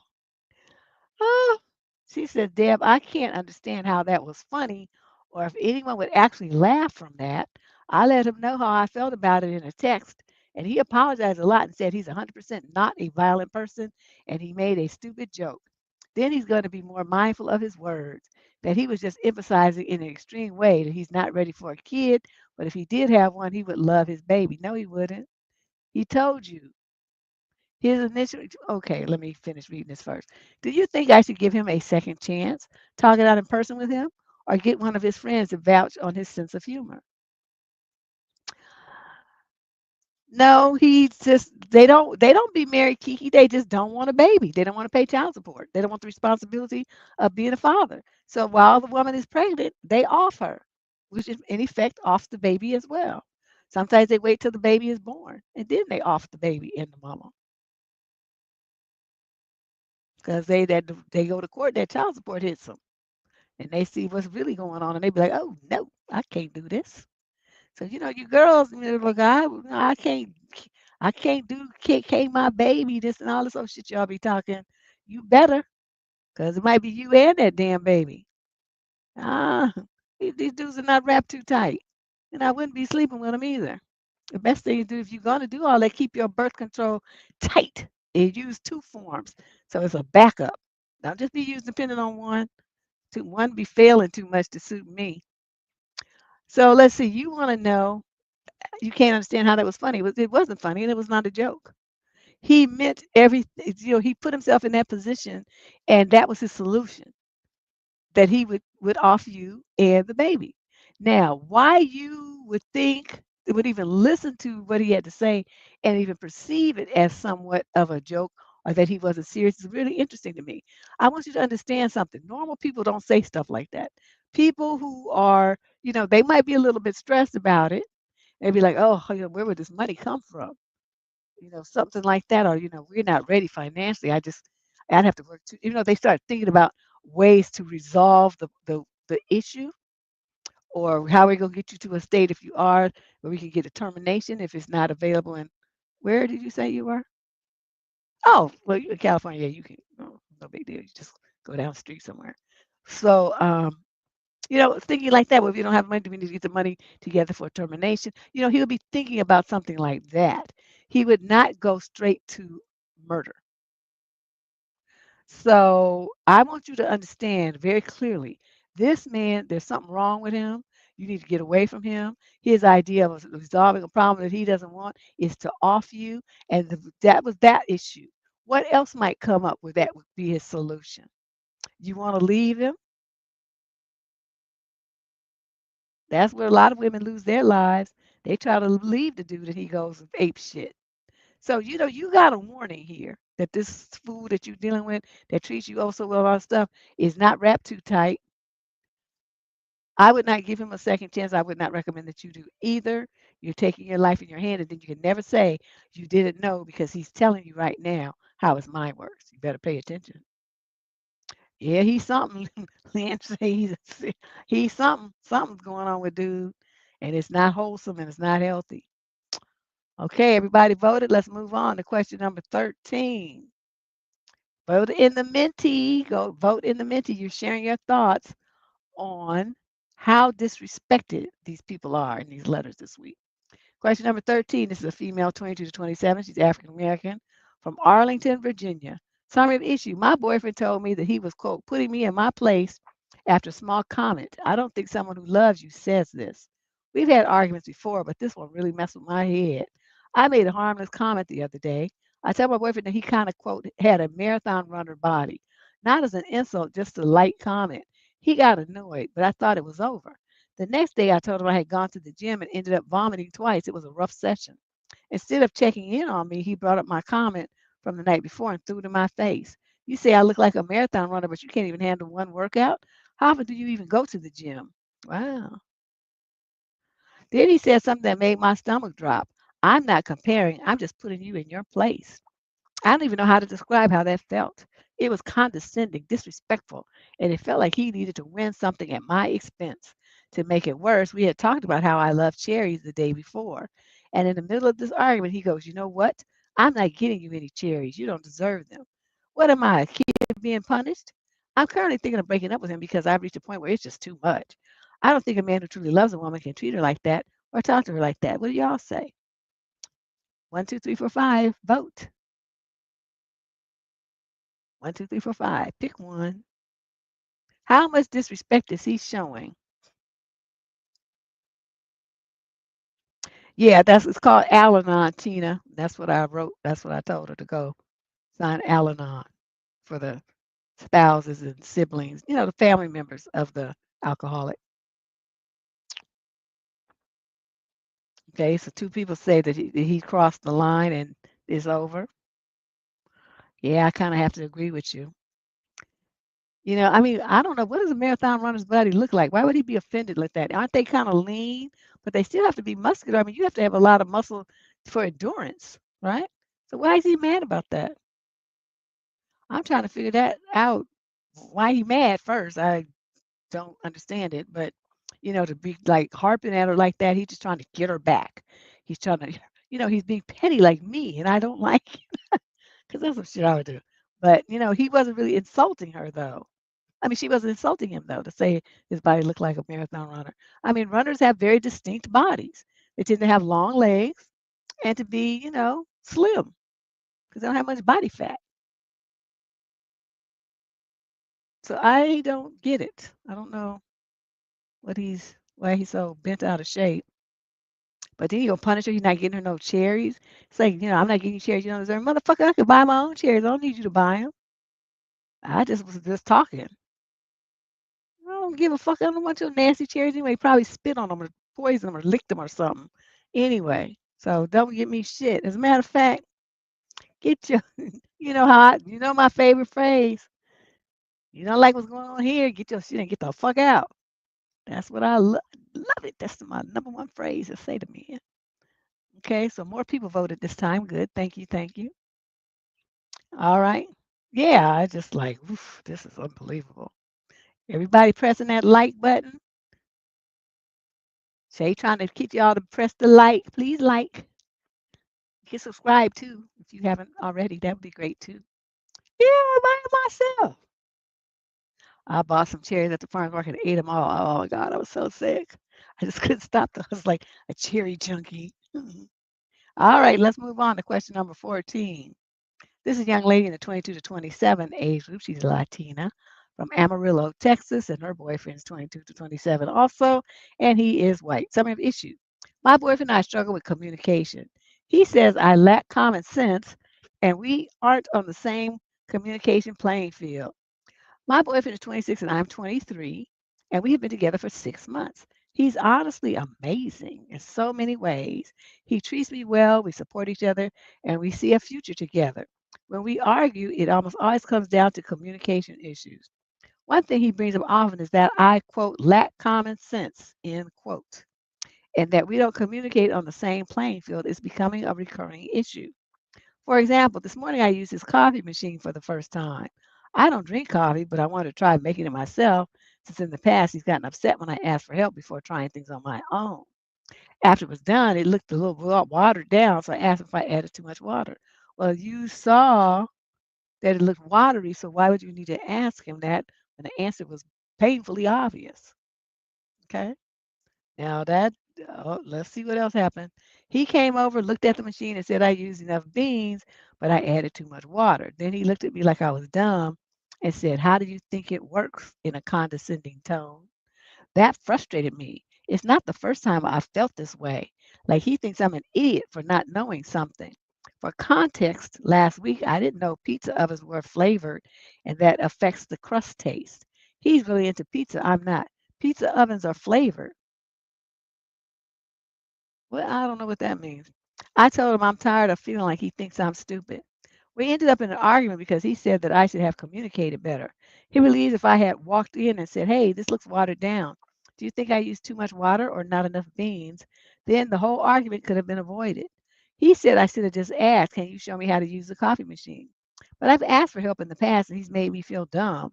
So I tried to figure it out on my own this time and I still ended up feeling stupid. He also said he's frustrated because he feels like he's the one who always has to do the thinking to fix our arguments. And honestly, I do find myself shutting down when I feel talked down to or overwhelmed, which probably makes things worse. I'm really trying to understand where I'm going wrong here. I don't feel like I did anything terrible in this situation, but he's clearly frustrated too. Is this just a communication style mismatch, or are we fundamentally incompatible? Y'all can vote. Was she disrespected to be talked to like that? I'm going to tell you something here, girlfriend. Let me explain something to you, Lucy. He says you lack common sense. I have to agree with him. Let me tell you why. You have a fucking smartphone. Do you know you can use that thing to look up stuff and not just text? Just like you had to make a model of his coffee machine. You could have looked on the internet and got some information about what ratio of coffee beans to use to water. For 1 cup, 4 cups, they have instructions right on the websites. Okay, you could have done that and come across as someone competent and who was willing to make an effort to learn something new. But instead, you just gonna go willy nilly, wasting his expensive because coffee beans are expensive, wasting his coffee beans and making some watery ass, soupy ass coffee that nobody's gonna drink. So yeah, if it was me, I would be frustrated with you too. Like, why did you look it up or ask me? Those are the two things. How much coffee beans? I'm gonna make some coffee. How many coffee beans to water? But better yet, like I said, you could have looked that shit up on your phone. You didn't even need to ask him. So he's frustrated because you don't ask, and then you go just barreling forward doing dumb shit, and then you want to get all your feelings when somebody tells you that you did dumb shit. But you knew that was stupid. Why would you do that, wasting his resources like that, without even putting any effort into trying to find out how to make the coffee? See, you see where I'm going with this?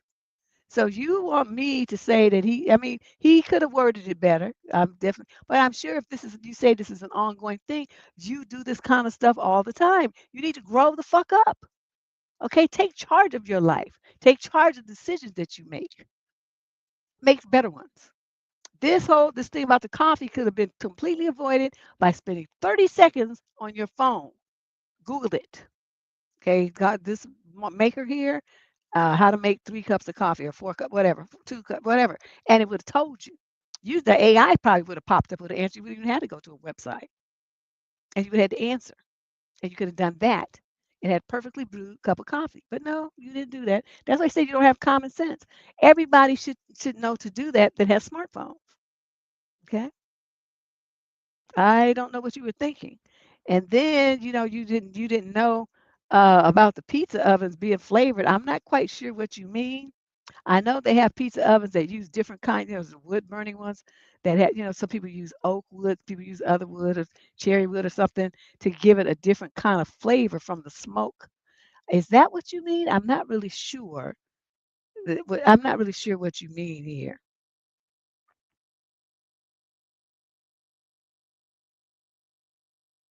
Yeah, you feel talked to and overwhelmed. Well, like I said, I probably am not a good one to answer this question because I can feel his frustration. And I know if it were me, I would have asked, why the fuck did you not look it up why didn't you Google it before you started wasting my coffee beans and just making this soup water, the soup coffee? And so I would have been frustrated with you as well. So I'm going to suggest that get it together and grow up. Start being responsible, making more conscious, responsible decisions. And then I think a lot of this will go away because it doesn't matter if you break up with him or not, because like I said, he could have delivered the message better, and you could break up with him. But if you don't fix yourself and grow up and mature about the way you make decisions before you take actions, you're going to bring the same problem with you to every relationship that you have. So they might be nicer about it, about how they tell you, but the problem is still going to be you going off half cocked doing stupid shit. So get your shit together, chick.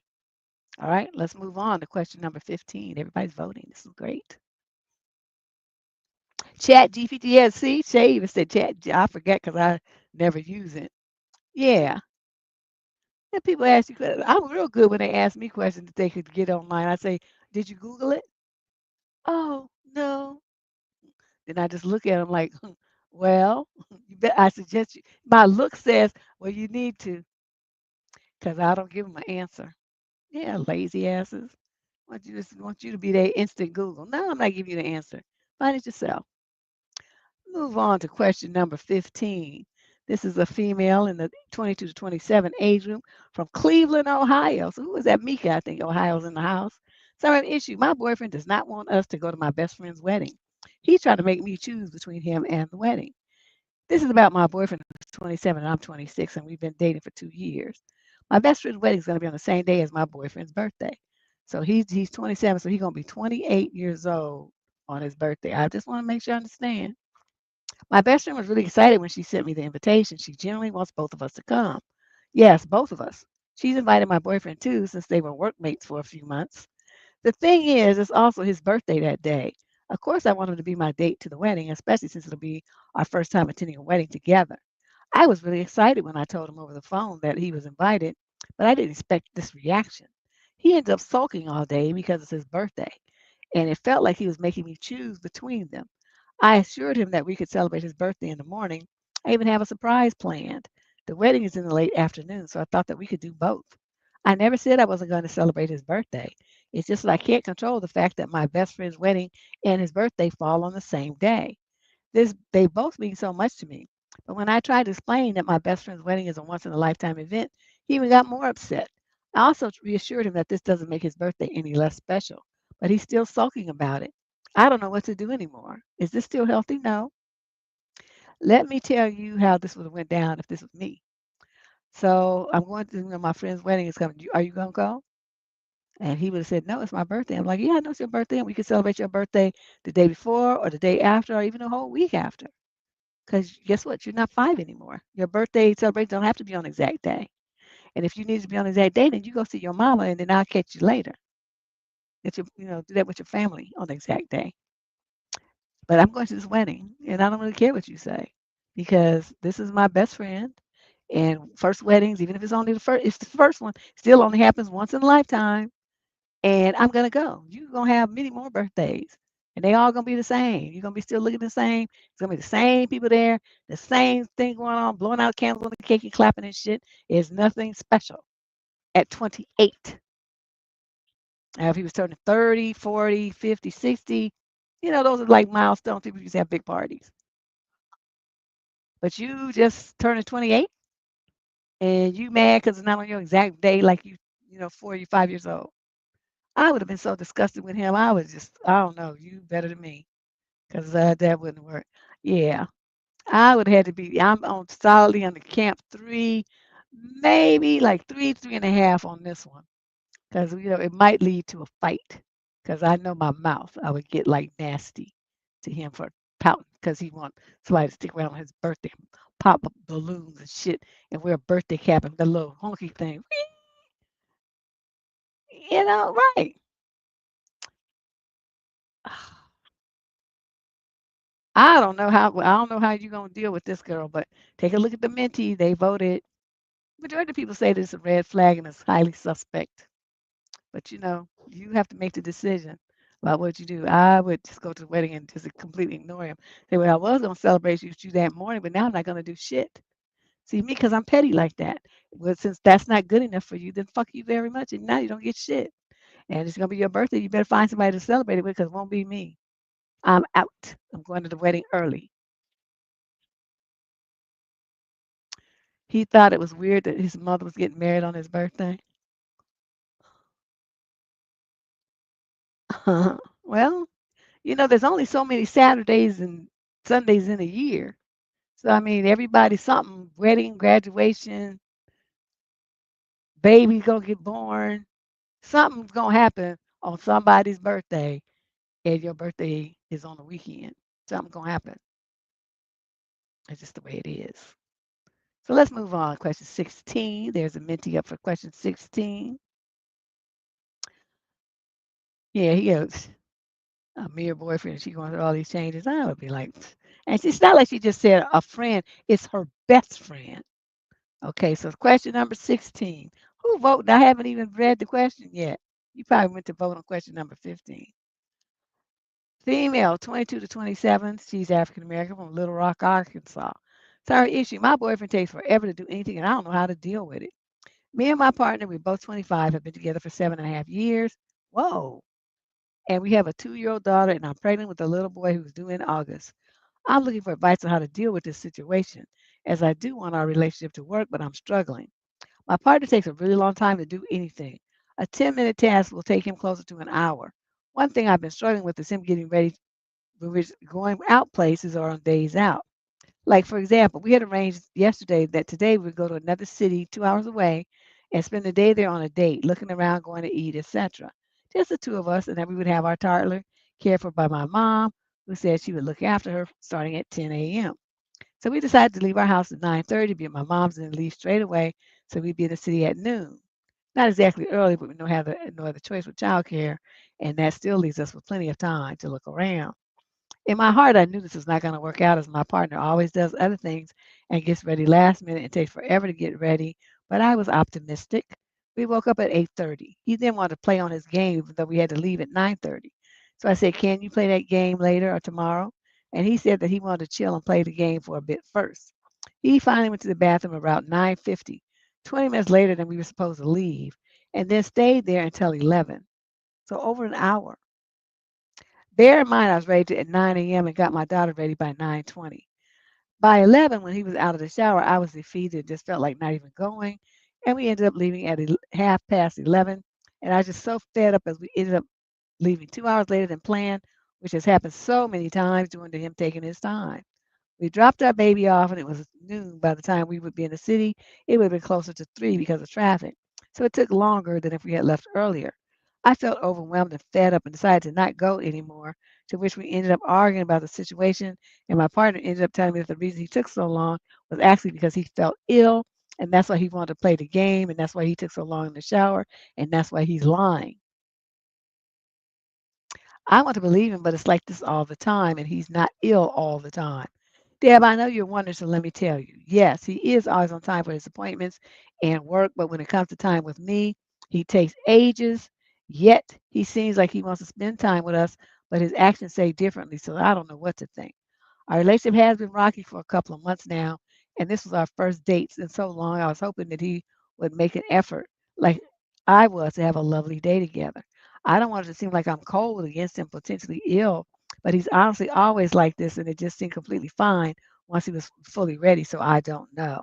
I spoke to him, but he thinks I'm extra and don't know what the appropriate thing to do is here. Any advice on how to deal with this and hopefully change things would be amazing. Well, you already fucked this up. I mean, he was like this. Why you have another baby with him? Well, what you had a first one for? But once is a mistake and twice is a habit. So you have a habit of having kids with some idiot, and now it's a problem. You want it to work out, it's not going to. He's doing this passive aggressive thing because he doesn't want to like argue and fight with you like up front. He wants to work your nerves in this passive way. So this is what he's doing. He's being very passive aggressive. What should you do about it? What you should do is if you want to go somewhere, you get in the car when you say you're going to leave and then you drive off. You leave him at the house with his baby and you go and you have yourself a good old time. That's what I would have done.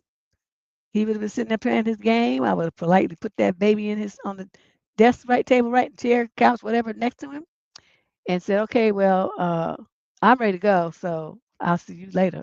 If I said anything at all and just went on, got in the car and left. That's what I would have done.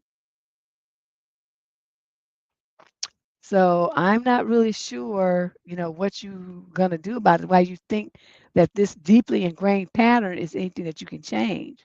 This is the way he just decided to deal with you, and you've accepted it all this time. So I don't know what to tell you, girlfriend. But now you're gonna be stuck. You're gonna have two kids with this man. You fucked up big time. Question. Okay, everybody voted. Let's move on. Next mentee, let's look at how many levels of disrespect this person is going to accept. Question 17. This is a female, 28 to 34, from Overland Park, Kansas. Summary issue. My fiance acts callous when I am sick and then always wants me to take care of him when he's sick and forgets that we talk about this every time. How do I go about resolving this? You don't. It's funny how the summary is pretty much the whole question. They just give you all the details that you really don't need to know in the rest of the letter. But you're sick and he don't do shit for you. But when he's sick, he wants you to stop the world and take care of him and fret around about him. And then you talk about it all the time, but nothing changes. So see, the problem here isn't him, it's you. Again, accepting disrespect. Now, what level? Let's see what our audience says. What level of disrespect? Let's see this. So I've been with my 34-year-old fiance for 5 years, and there were like two occasions where he actually took care of me. Wow, she can remember them. It's so few. I also had major brain surgery in March, and we got into a lot of fights because I didn't feel he was supportive enough, even though he also took time off of work to care for me and kept telling me he would get around to doing chores and laundry when I had run out of clothes to wear. When we got COVID, I got it first and was struggling, and he ignored me. And then when he got it, he was begging me for help and support, and I had to essentially push through to care for both of us. No, you didn't have to. You chose to. Now, this week I got extremely sick. I'm being still in the middle of recovery from my surgery. This was awful. I also started a new job where calling out isn't an option yet. So I've been forced to go in still every day and then basically crawl home and crash like I'm talking sweaty and barely able to breathe and keep my eyes open. It was bad. Let me explain something to you about the law. I don't give a fuck about whether your job is new when you started it this morning. There's a Family Medical Leave Act, okay, FMLA. You fill out the paperwork, your doctor signs it for how long you need to be off work to recover from fucking brain surgery. Okay. Now you didn't do that. You don't know that you have that legal right, and they hold your job for whatever long period your job has. I mean, that's their decision to make. And then the FMLA is over and you go back to work. Now, you don't get paid during that time unless you have, short-term disability as a benefit in some way, shape, or form. That would be something. But everybody has the right to have FMLA. Okay. So what you just said is false. So let's move on. So on Tuesday morning, we got into a fight because I tried to proactively communicate about not being able to do the things I typically do in the morning because stuff wasn't ready. Okay, she's going on and on. Now he is sick. He wants support as usual, but I obviously want this time to be where I put my foot down and tell him that he's on his own after how he treated me after my surgery and then earlier this week. He's telling me how much pain his throat is in, and I said, yeah, that was me too. And he said he didn't know that. Apparently, my overall statement of I'm extremely sick and I can't do anything, I can barely move, was not good enough for him. I do love him though, and so I want to approach this in a healthy way that is constructive in a way that will help him understand he's not going to get special treatment from me anymore if he can't do the bare minimum for me when I'm super ill. Well, you want to know, help him understand. He already understands. See, that's the thing about you women. This disrespect thing. Y'all think that they don't understand, that they stupid, that he doesn't understand the bottom, but you don't want to accept this. He doesn't give a fuck. He don't give a fuck. Well, a lot of people have got COVID and didn't die. I just had lunch with a guy. He's had it twice. He's had COVID twice. They don't be dying. The only people that died, a lot of people died at first. But they were people who seem to have weakened, compromised immune systems too. Everybody else just got it and bounced back. But I think that new strain, that maybe the human body has adapted to it, but that first strain was like butt kicking. People was keeling over and disappearing right and left. So, I don't know what to tell you about this. You want it to be in a punitive way, and you know, you don't say that you guys live together. I suppose that you do, but at some point, you have to just tell them, look, you think that it's okay to not take care of people when they're sick, and I'm telling you, this is going to go both ways. So you don't take care of me when I'm sick. Don't expect me to do it for you. And you warn him of that up front. And so then the next time he gets sick, you say, didn't I remember that I told you that, since you think it's too much trouble to take care of me or you don't understand that I'm sick, that the same thing's gonna go back to you. It's in reverse. There's no double standard here. It's all or nothing. We're both gonna be treated the same by each other. And so he fully, that way he would understand and you have to stick to it. If he, starts hard about, oh, I'm sick, I need you to help me, say no. Remember our agreement? As you sit on the couch flipping through a magazine and watching soap operas at the same time. Sadly to say, men generally don't understand the impact of something and how much they hurt somebody until they get it done to them. And then they get to feel how much it hurts and how dismissed and, discounted and ignored you feel. Then they like the light come on and they be like, oh my God, is this what, it's like I don't know. Why men are stupid like that? But that's been the case. I just cannot even tell you. They don't get it until it's happening to them, and they get to feel those emotions. Then suddenly they get it. But until then, they claim they don't understand nothing. It's like that. Okay, that was question number 17. Now let's move on to number 18. Yeah, they just so I said you better be able to take care of yourself. Depend on no man. It definitely don't depend on your kids. Way parents talk about these kids these days. Question number 18. She's female, 35 to 42 from Toronto. So I have an issue. How do I stop myself from criticizing my boyfriend for his situation and support him? My boyfriend of 3 years is going through a rough patch. He's losing his job and he's constantly being criticized by his boss and team and seems like he won't survive the pit he'll be on for another month. I really want to support him and help him get out of this mess and find another job and not lose hope in his self-esteem. But I can't help myself with being hypercritical of him. I kind of agree with what his boss is unhappy about, and those are the same issues I've had with him. Poor time management, communication, and prioritization problems, etc. He has been diagnosed with ADHD and has been put on medication recently, but it doesn't seem to be helping. It's just making him hyper focused on stuff that's unimportant. The whole thing is driving me crazy, and I'm trying to not criticize him more so he doesn't lose his confidence since I know he's sensitive with everything going on at work. I, on the other hand, I'm trying to be less of a perfectionist and just understand that people are different. But I can't help it. And I keep thinking he is really incompetent. And what am I even doing with him? Damn. And I have to mother him and teach him how to communicate with his boss and what to say and what to do and how to manage his time. Deb, help me, please. Just give me some advice how to deal with this and help him get out of this rough place. This is beyond your scope. How you gonna teach him how to communicate and get time management and all that kind of stuff? You need to be a better employee class or something. I don't know. I don't know if they even have such a thing, but it sounds like, like I know they used to offer classes like this in high school.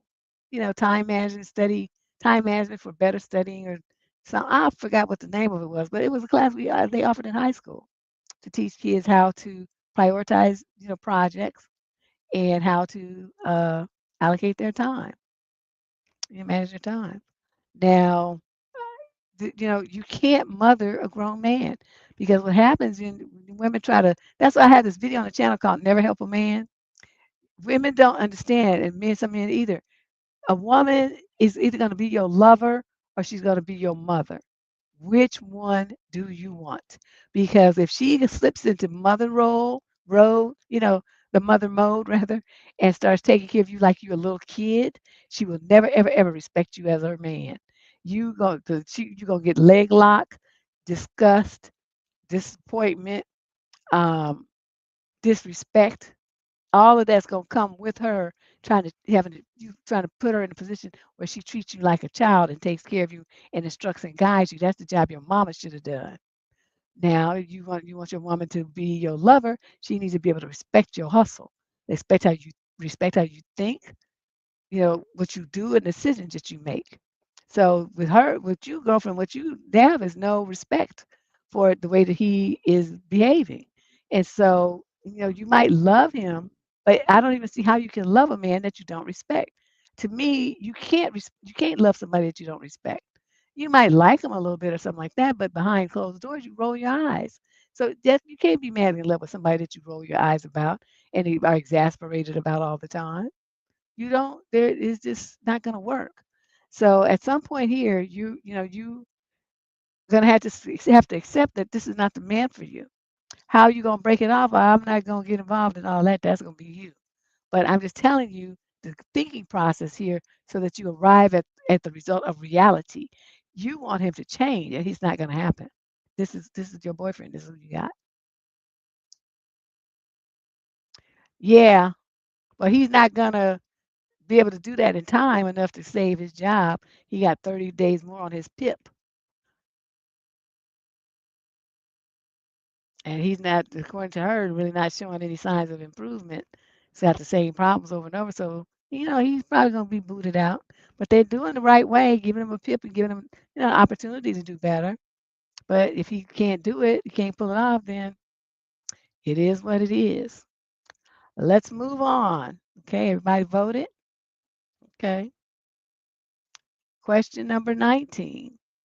Remember, you're voting for the level of disrespect that you think these people are accepting or dealing with here. Okay, in the Menti, Shay has put the link in the chat if you're over here on YouTube. I don't know if it's showing anywhere else, but it's on YouTube. Yes, that's right. He wasn't man enough. That song was tight. I remember that. Okay, I'm sidetracked again. Question 19. This is a male 18 to 21 from Lansing, Michigan. The female is 22 to 27. Third issue. How can I tell my girlfriend that I am overwhelmed with her problems? My girlfriend and I are together for almost a year. I'm 21, she's 24. Well, that's a problem. I look like a very chill dude who gives absolutely zero fucks about anything or have any personal problems because whenever someone comes to me with their problems, I always have a solution. I look happy from the outside, but my girlfriend knows this is not the fact, and I do have my own problems. My girlfriend, on the other hand, overreacts to literally everything. She grew up in a rich family, so whenever she even slightly comes out of her comfort zone, she acts like the whole world is collapsing. For example, she threw away a perfect soup because it wasn't boiling hot enough for God's sake. Also, she literally bullies me into graduating ASAP so we can get married and move in together. So in my painful world of family, money, university, and tons of other problems, I have to drop everything I need to do and clean the emotional garbage that she threw on me. Last straw came when she lost her job last week, when she was getting bullied, talked about from behind, and working even on holidays. She's a process engineer, so she has to, and cried about this for a week. I heard the story of every bad thing that happened to her in her job for like 100 times. Oh, damn. And every time I said calmly, you found a job, but you thought you can't find anything better than your last job, and we will find you an even better one this time. But she keeps talking about her ex-manager and how bad he was, but my head can't take this anymore. I feel that I will snap at her and break her heart. How can I explain my exhaustion without calling her an overreacting big baby or something like that? Well, when she gets to talking about, these things that happen, and she's going and on for the umpteenth time about the same shit, you're gonna have to say, you already talked about this before. I don't want to hear it again. That's my boundary. Okay. From now on, every time you say something negative, you need to say two things positive. Otherwise, I'm gonna have to stop listening to this because this whining stuff and this like pain dumping stuff you doing, I can't do this no more. I don't want to end the relationship, so I'm giving you a warning now. You need to stop this. If you have all this to talk about, you need to go get you a therapist. A boyfriend is not the one to be listening to all this bullshit. Okay? You understand me? We're not gonna do this anymore. And just tell her that's one stop under doing calling her emotional big baby, overly emotional big baby. But knowing me, I would have just said, "Oh, shut the fuck up! Stop whining all the goddamn time. Who do you think want to hear that shit?" With my mean face, and just like just told her because I don't do patient. I don't do patient well. It's not even really one of my skill sets. And I told them that too. I used to tell people that, you go on job interviews and they say, well, what would you say are your strengths? What are your weaknesses? And I used to say I don't have any weaknesses because I really don't. I mean, sometimes I create some just because I just be lazy, but I don't feel there's anything that else can do that I can't do and probably could do better. I just have always had that confidence in myself. And so I express that and they get upset. So I created this thing where I said, they say, well, what are your weaknesses? I have found that my weakness is lack of patience. I don't have it, enough of it sometimes, and that gets their interest. They be all up in because they do these little interviews. They be like leaning over the table and they be like, "Well, really, tell us more about that. Can you give us a situation where you felt like you didn't have enough patience?" I make up some shit. I don't know, just whatever comes to my mind. It's just good story, sound good, and then they be like, "Oh, so how did you resolve that?" Because they want you to answer in the STAR method. You get a situation, the task, the action that you took, and the R part is the result that became of it. So I just make up some shit that sounds good. It's not like I really had any more patience, but I went away for a few minutes and I thought about it from their perspective.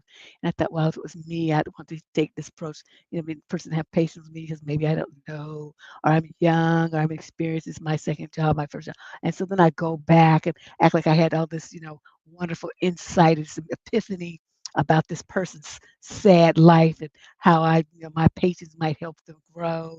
And it's just a bunch of bullshit, just total bullshit. But it's bullshit they like to hear, and I would always get the job. So what can I say? Yeah. But in reality, I don't have the patience for this kind of stuff. I don't have it. I just don't have it. So I would have just told her, just probably blew her hair back, and then the relationship would have been over, and I would have been happy because then I wouldn't have to be bothered with her. Let's move on to question number 20. We're nearing the end. This has got 25 questions. So this is it. This is a little voting thing is working out pretty good. I kind of like this. It keeps everybody engaged, everybody participating, clicking a little button and sharing your thoughts and stuff. This is good. All right, question 20. This is a young man, 35 to 42. He's Asian from Montreal, Canada. And the woman is 35 to 42 as well. She's also Asian. Summer issue. My wife has been getting some really vulgar messages from a younger coworker, and she hasn't reported him. Is there anything I can do to stop this? I just found out my wife has been getting these really vulgar messages from a young man she works with, and it's been happening for a while. We are Asian, and this kid is white, if that matters. In the messages, she is being her responses, she's being professional and telling him to stop, but he continues to send messages anyway. He's very sexual in the messages, and he's been sending her D pics as well. What? But when I talked to her about it, she told me that she doesn't like it, but she doesn't want to get him in trouble, so she's been letting him do it. She needs to be in contact with him for work, so she hasn't blocked him. But it just makes me wonder if she really wants him to stop, if anything more is going on. I have screenshots of the conversations they have had, if that helps with what you recommend. Well, you would have to send them to me, though. I need to know what I can do to stop this, if anything. What you can do is you got all the screenshots and everything. So what you can do is send, you got his number. You can send him a couple of the screenshots to say, I want you to leave my wife the fuck alone. If you don't, I'm going to report you to not only HR, but to the police. She's told you several times to stop. This is harassment and stalking. I want you to stop and cease and desist immediately any and all contact with my wife, or it's your ass. Now, he's going to not really know. Because, see, some husbands, like he was cool, he was calm and everything. But anytime he thought it was a threat to me, especially if he thought of something gonna happen with that baby, he would lose his fucking mind. And I would see a whole new side of that man that it was kind of scary. I never wanted him to be that mad at me. And so, these young guys who do this kind of stuff, they need to be careful because you never know who some woman's husband or boyfriend is and how he's wrapped. Because some of these dudes, you will just, they have the friends and the connections, you'll just disappear. Nobody will ever find your body. They will never know what happened to you. You'll never be seen again. You won't show up for work. Your mother be looking for you for years and years. You'll be on the back of milk carts, all that, all that. Okay, you will be gone. So, or they will find your body in a shallow grave, or you know, everybody will know who did it, but everybody be scared to do anything about it. That happens a lot in the hood. So nobody rats them out. So you need to be careful because some of these men are just crazy, and you dealing with talking about doing something to their wife or their kids. It's over for you.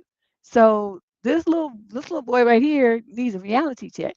So you tell him, you know, this is your warning, and so that he knows what time it is. Now, see, the thing about it is you say, if she really wants him to stop and if anything more is going on. The fact that you see in writing that she's telling him to stop and she didn't know you was going to be looking at those things, it would be kind of interesting. What men don't understand about sexual harassment in women is a lot of women, just what we see on this channel, a lot of women are afraid. They're afraid. They're afraid that, like if the guy threatened them or, you better not tell anybody or this and that or this and that will happen to you. Or just whatever. They're afraid that they don't want to cause problems at work. They think they're going to be viewed as a troublemaker. They think nobody's going to believe them. They're going to think that he's going to say that she was the one after him. I mean, there's all kind of spins that these kind of predator type people will put on a situation to make it look like the woman is at fault. So, and you falling right into the trap. Nobody would want somebody doing all that kind of stuff with them on their phone that they work with, especially your wife is in the whatever age group and he's still in his early 20s. Why would she want that? So I'm thinking, try that method first and see what happens. See how she responds to it. Don't tell her you're going to do it. Tell her after you've already done it and see what happens. Because I know so many things that happen at work. I mean, stuff I saw, where the girls were getting harassed at work. The guys touching them, calling them after hours to quote talk, wanting them to meet them out places, just being overly in their business, asking them intrusive questions, saying inappropriate things to them. And the girls were scared. These were young girls in their 20s, and they were scared, and they didn't know what to do. And so they didn't do anything. They didn't report to HR. They didn't fire back. They didn't tell anybody. They told me. But I mean, it's like, what am I going to do? This is before I was doing advice. I was young myself then. but I knew enough to not take no shit like that. But I saw that.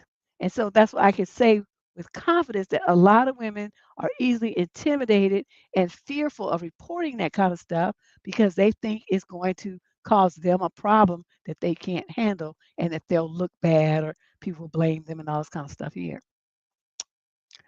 So I suggest you do what I said. Yeah, see, there you go. That's what happens to me. Men are they not wrapped too tight. So I wouldn't. This little kid is taking his life into his hands. So you try my method, sir, and see how your wife reacts, and then see what happens on the job. And then secondly, if report it to the when you report it to the job, insist that they give her a company paid phone. She should not be using her personal cell phone for work related things. I drew the line on that shit long, long ago.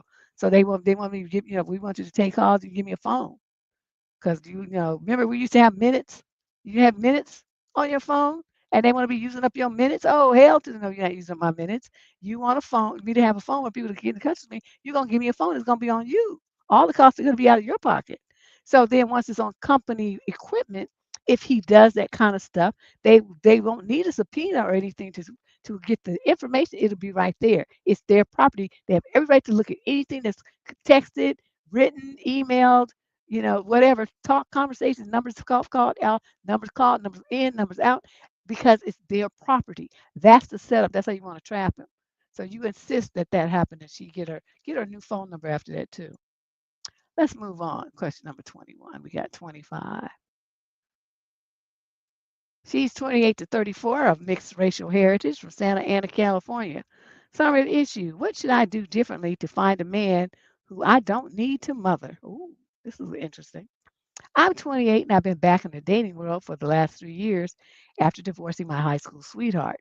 My last three relationship ended because I felt like I was having to mom them, reminding them repeatedly to do chores, help with filing taxes, force them to go to a dentist, doing their laundry so it doesn't pile up, etc. I thought I knew what to look for in the beginning stages of dating, but I always feel blindsided by their lack of maturity about 6 months in. For context, I'm dating men in their mid 30s and being very clear about my non negotiables up front. So, Deb and ladies of the squad, how do you vet men for their ability to be a functioning adult when the obvious boxes are checked? Stable job, pays his bills, lives on their own or with a roommate, makes effort to plan things. I started to think it's me attracting the wrong type. No, what do y'all think? I mean, in this one, I was like, are they showing her disrespect? I think she disrespected herself. This is probably just a normal couple conflict one. This is just a one, but she has to 21. But I think you're disrespecting yourself. And the reason I'm going to say this is you say, I feel like I was having to mom them, remind them to do chores, help with filing taxes, force them to go on a dentist. Why do you feel the need why do you feel like you have to do that? If his teeth rot and fall out of his head, that's his business. If he don't have no clean clothes to wear and picks some off the floor and wears they smell like funk from 3 days ago, that's on him. If he doesn't file his taxes right, the IRS will make him real straight real quick. If he doesn't do chores, guess what? The only house that's fucked up is his. I know you don't live with him, right?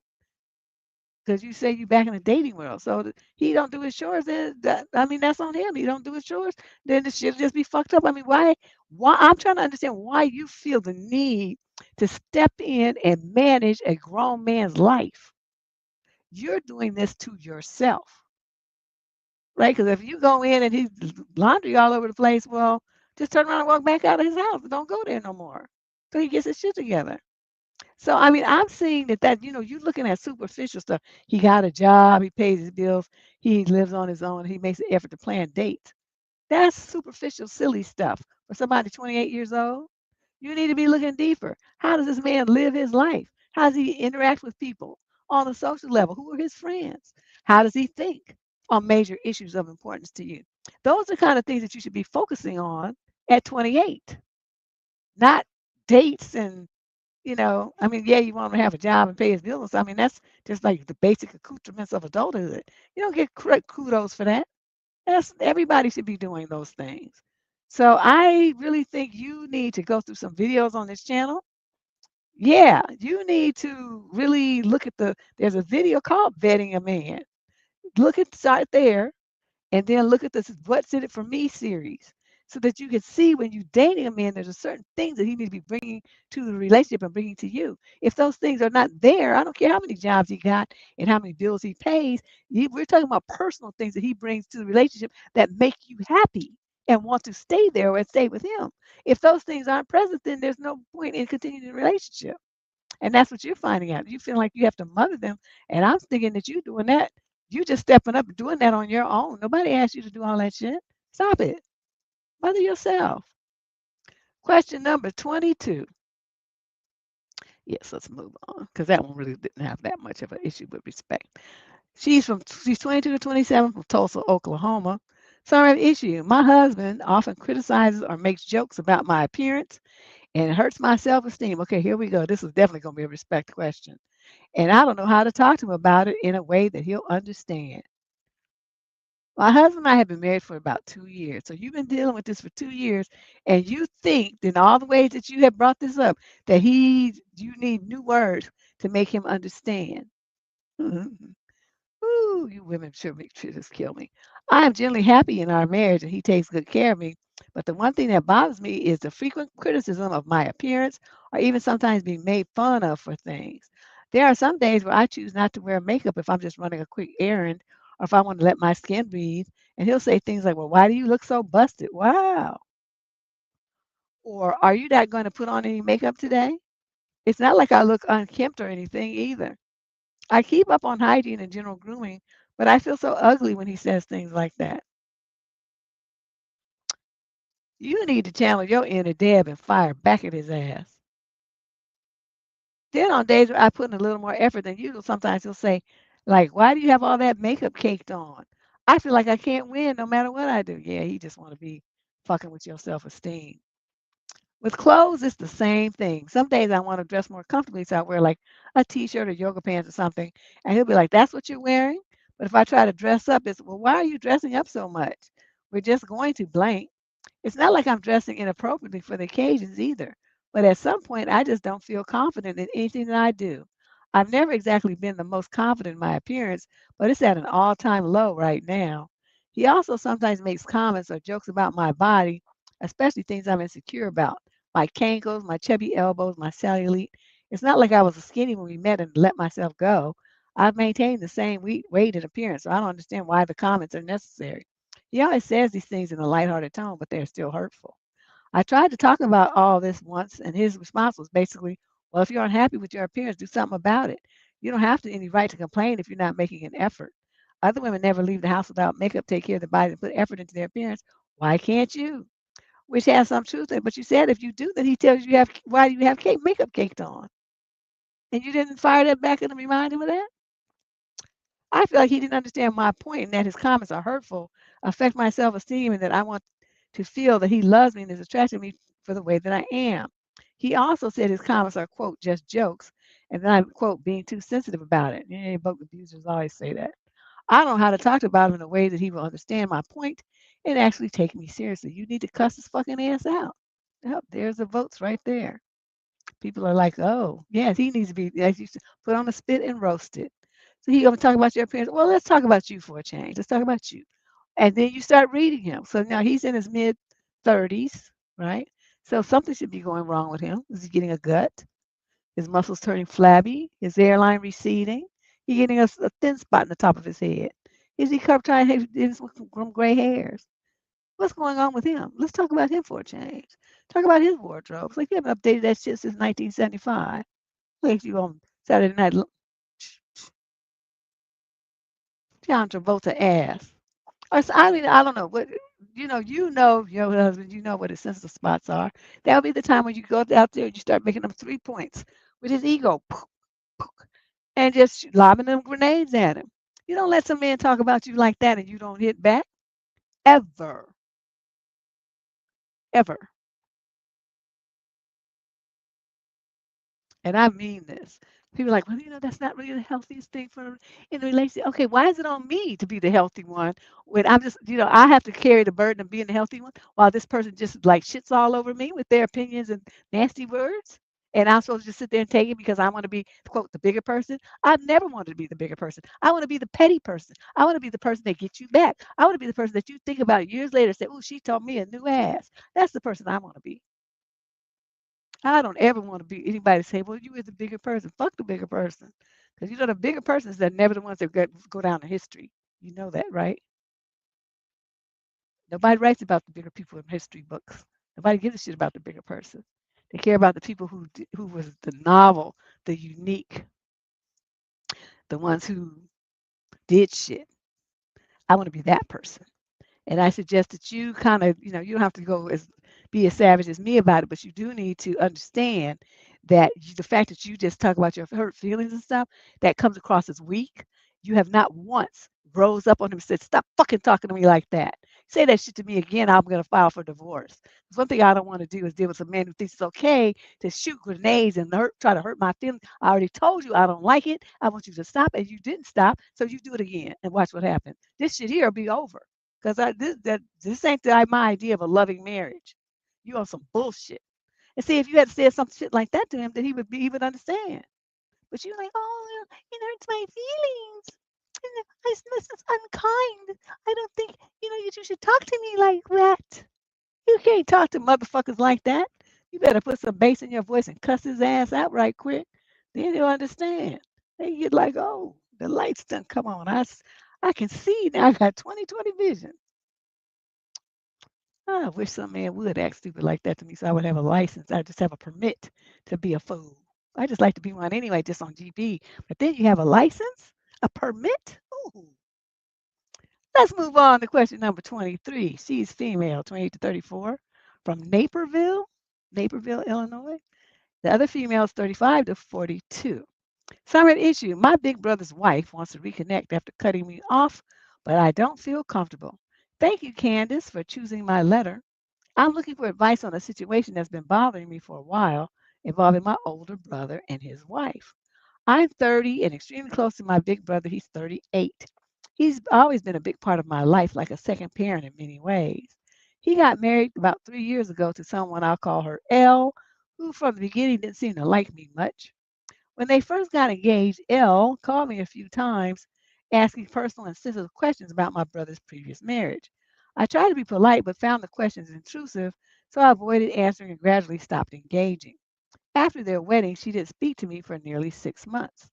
Then suddenly she began calling frequently, but instead of trying to get to know me, she would talk in detail about issues that she was having with my brother. These weren't just venting sessions, it was totally TMI and emotionally draining. I didn't feel comfortable being the person she turned to about their marital problems.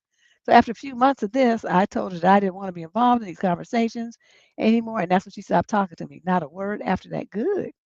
A while later, she had a surgery. Despite how things had gone between us, I reached out several times to check on her. I sent flowers, messaged her kind wishes, and tried to show her support, but she didn't acknowledge a single one of those gestures. Okay. Now it's been 6 months since we last spoke, and my brother has started bringing her up again. He says she wants to reconnect and really wants to build a friendship with me. He also says it would mean a lot to him if we had a good relationship. But I'm hesitant. I don't trust the emotional dynamic, and I don't feel safe opening that door again. I don't want to become the person she emotionally offloads onto, only to be shut out when I set boundaries. At the same time, I really don't want this to affect my relationship with my brother, who's been nothing but supportive to me. How do I maintain clear boundaries while preserving my bond with my brother? Am I wrong for not really wanting to try again with her? Is there a way to be polite and civil without fully re engaging to the level that she wants? I don't want drama, but I also don't want to go through that emotional roller coaster again. Any advice is appreciated. My advice would be there you go, good voting. Voting. Is she being, was she disrespected? Was she disrespected? Was this little sister disrespected by the sister in law? Hold on, let me get some water.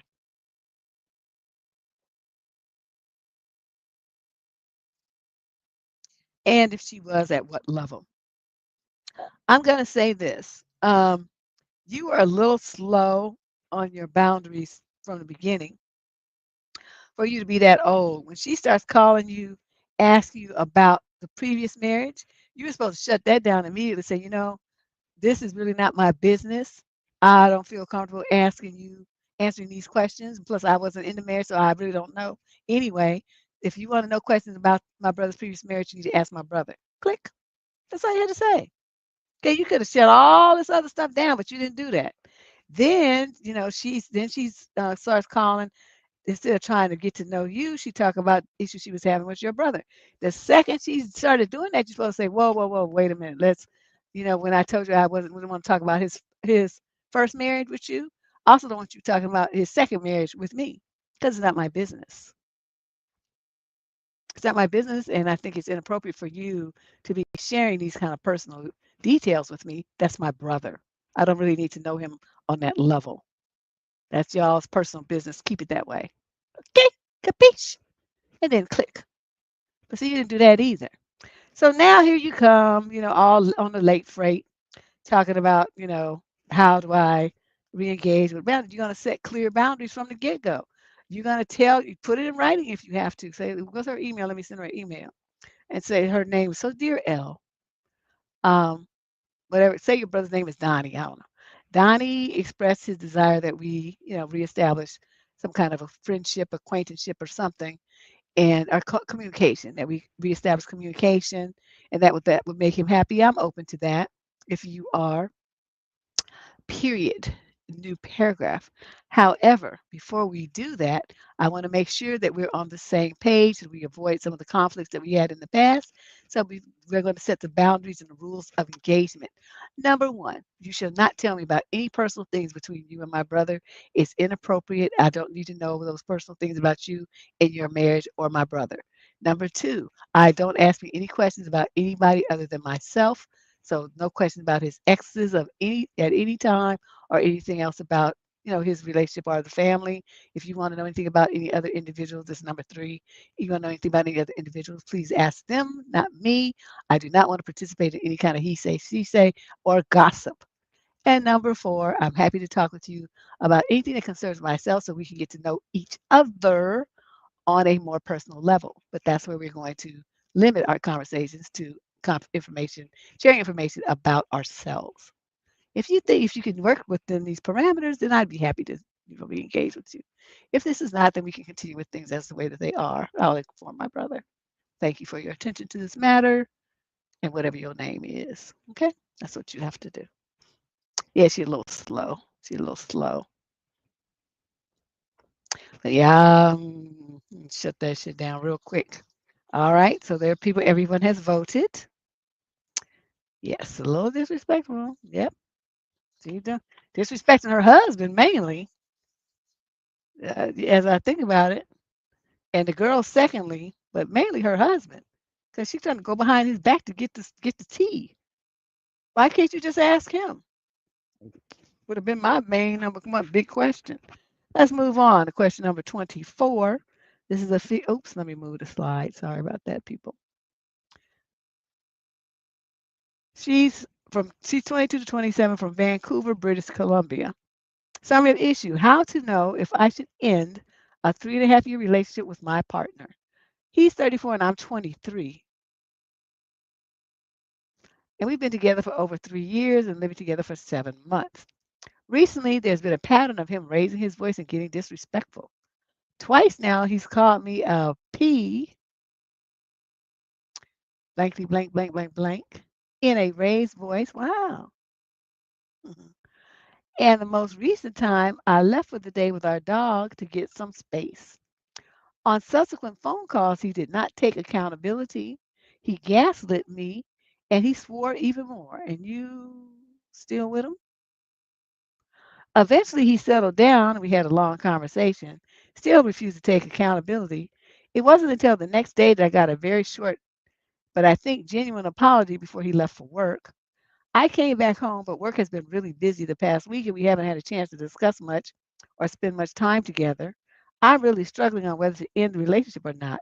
I love him, and when it's good, it's great. But I'm concerned about his pattern of yelling, no matter what the issue is, and lack of accountability/commitment to change. How do you suggest women decide when it was time to move on if you still love the person? How do you begin this conversation with someone that you love and have a life and a home with? First of all, you move back out. That's the first step. You move out. Find a place to live and you move out. Now, this thing that, even if you still love the person, where does love just turn off like a switch? That does not happen.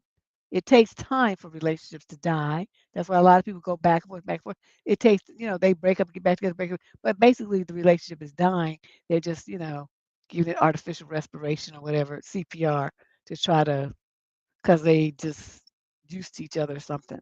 But the bottom line is the relationship is dead and they just haven't let it go yet. But my own standard is just like everybody here voted. We on the same. You start calling me names, you degrade me, you yell at me, you do any of this kind of stuff, especially thinking you're gonna put your hands on me. Any of the above, the shit is over on the spot.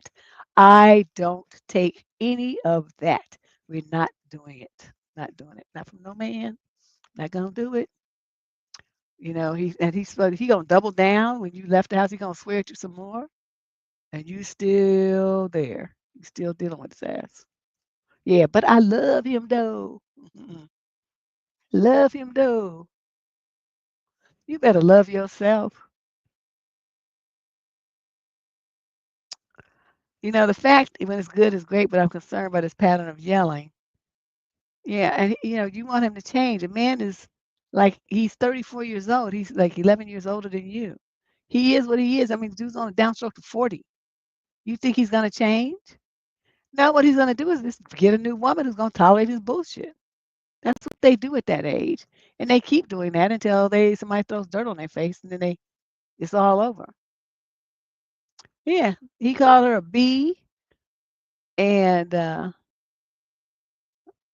she said, and he, Kurt swore some more, but she didn't say what he said. She didn't give details about what words he used for that part when they were on the phone.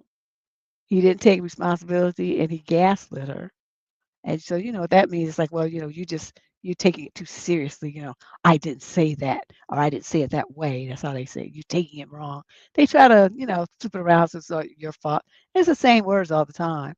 So that would be my suggestion, that you really think about this, that you start looking for a place to live, even if you live in a roommate situation, and you move out, and uh-oh, who's calling me? You move out and get your your own spot. And then in the future, understand if a man disrespects you one time, you have to cut him loose. It's never, if they get away with it one time for some reason, they seem that it gets good to them and they just want to up the ante and just keep doing it. And it tends to get worse and worse. It goes from verbal to physical, mental. I've never seen it improve. Okay, and our last question of today, we always do 25 questions. Sometimes you be giving me more though, but today is 25. Young lady in the 22 to 27 age group. She's African American from Charlotte, North Carolina. Please vote in the Menti for our last question. Our last question, that's the link right there. You just click it and you can vote in this very last survey question. She's 22 to 27, Charlotte, North Carolina. The male's 28 to 34. Survey issue. My boyfriend gets upset when I don't wake up at the same time as him. She put a question mark. My boyfriend is 31 and I'm 27. We've been together for 5 years. He works at 9 to 5 and works from home 2 days a week. On the other hand, I'm applying to school right now, taking my MCAT on Friday, and have a serving job that I mostly work from 7 to 4 on Saturday, Sunday, and Monday. So our schedules are definitely different. Usually when I go to work, I let him sleep. Obviously, it being so early. For him, though, he does not like when I sleep in when he has to go to work. We got into a big fight because he was starting to get ready for work at 8:30. He woke me up and told me he wanted me to, quote, get up and send him off to work, end quote. And quote, you already slept, and quote, don't be a lazy piece of shit. Wow. And quote, that when or if we have children, are you just gonna sleep through life and make me do everything? End quote. I just feel like this is a bit extreme and jealousy. In my mind, it sucks because I'm not really thinking anything of it when I work. I get up, I try to not wake him up, and I kiss him goodbye. I just don't understand why I'm the one that has to get up and be chipper and do whatever else he wants me to do, but it's technically my weekend. I want us to be able to move past this fight as it seems not that big of a deal, to me at least. How do I go about discussing this with him in a way I can show him my side and how this also affects me? Again, another woman who doesn't understand. He doesn't give a shit. How many times have you probably told him this already? You've been with him for years, right? You've been together for 5 years. You don't think that in all that time you've not used different ways and flirt, different phrases and different words to explain the situation. You want him to change. And you can see that after 5 years, it's not going to happen. Now, why are you not accepting that reality? I just don't get it. He's not going to change. This is his expectation. Now, what can you do about it? He wants you to get up. Say, no, I'm not going to get up.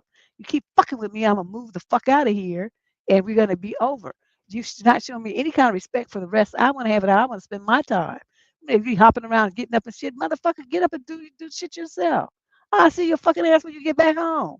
If you keep acting right, otherwise I won't be here when you get back. So you pick. If you leave me alone and let me sleep, or I'll move the fuck out. You won't see me in the morning or in the evening. Those are your two choices. And let him pick one. Because, quiet as it's kept, it's all the same to me.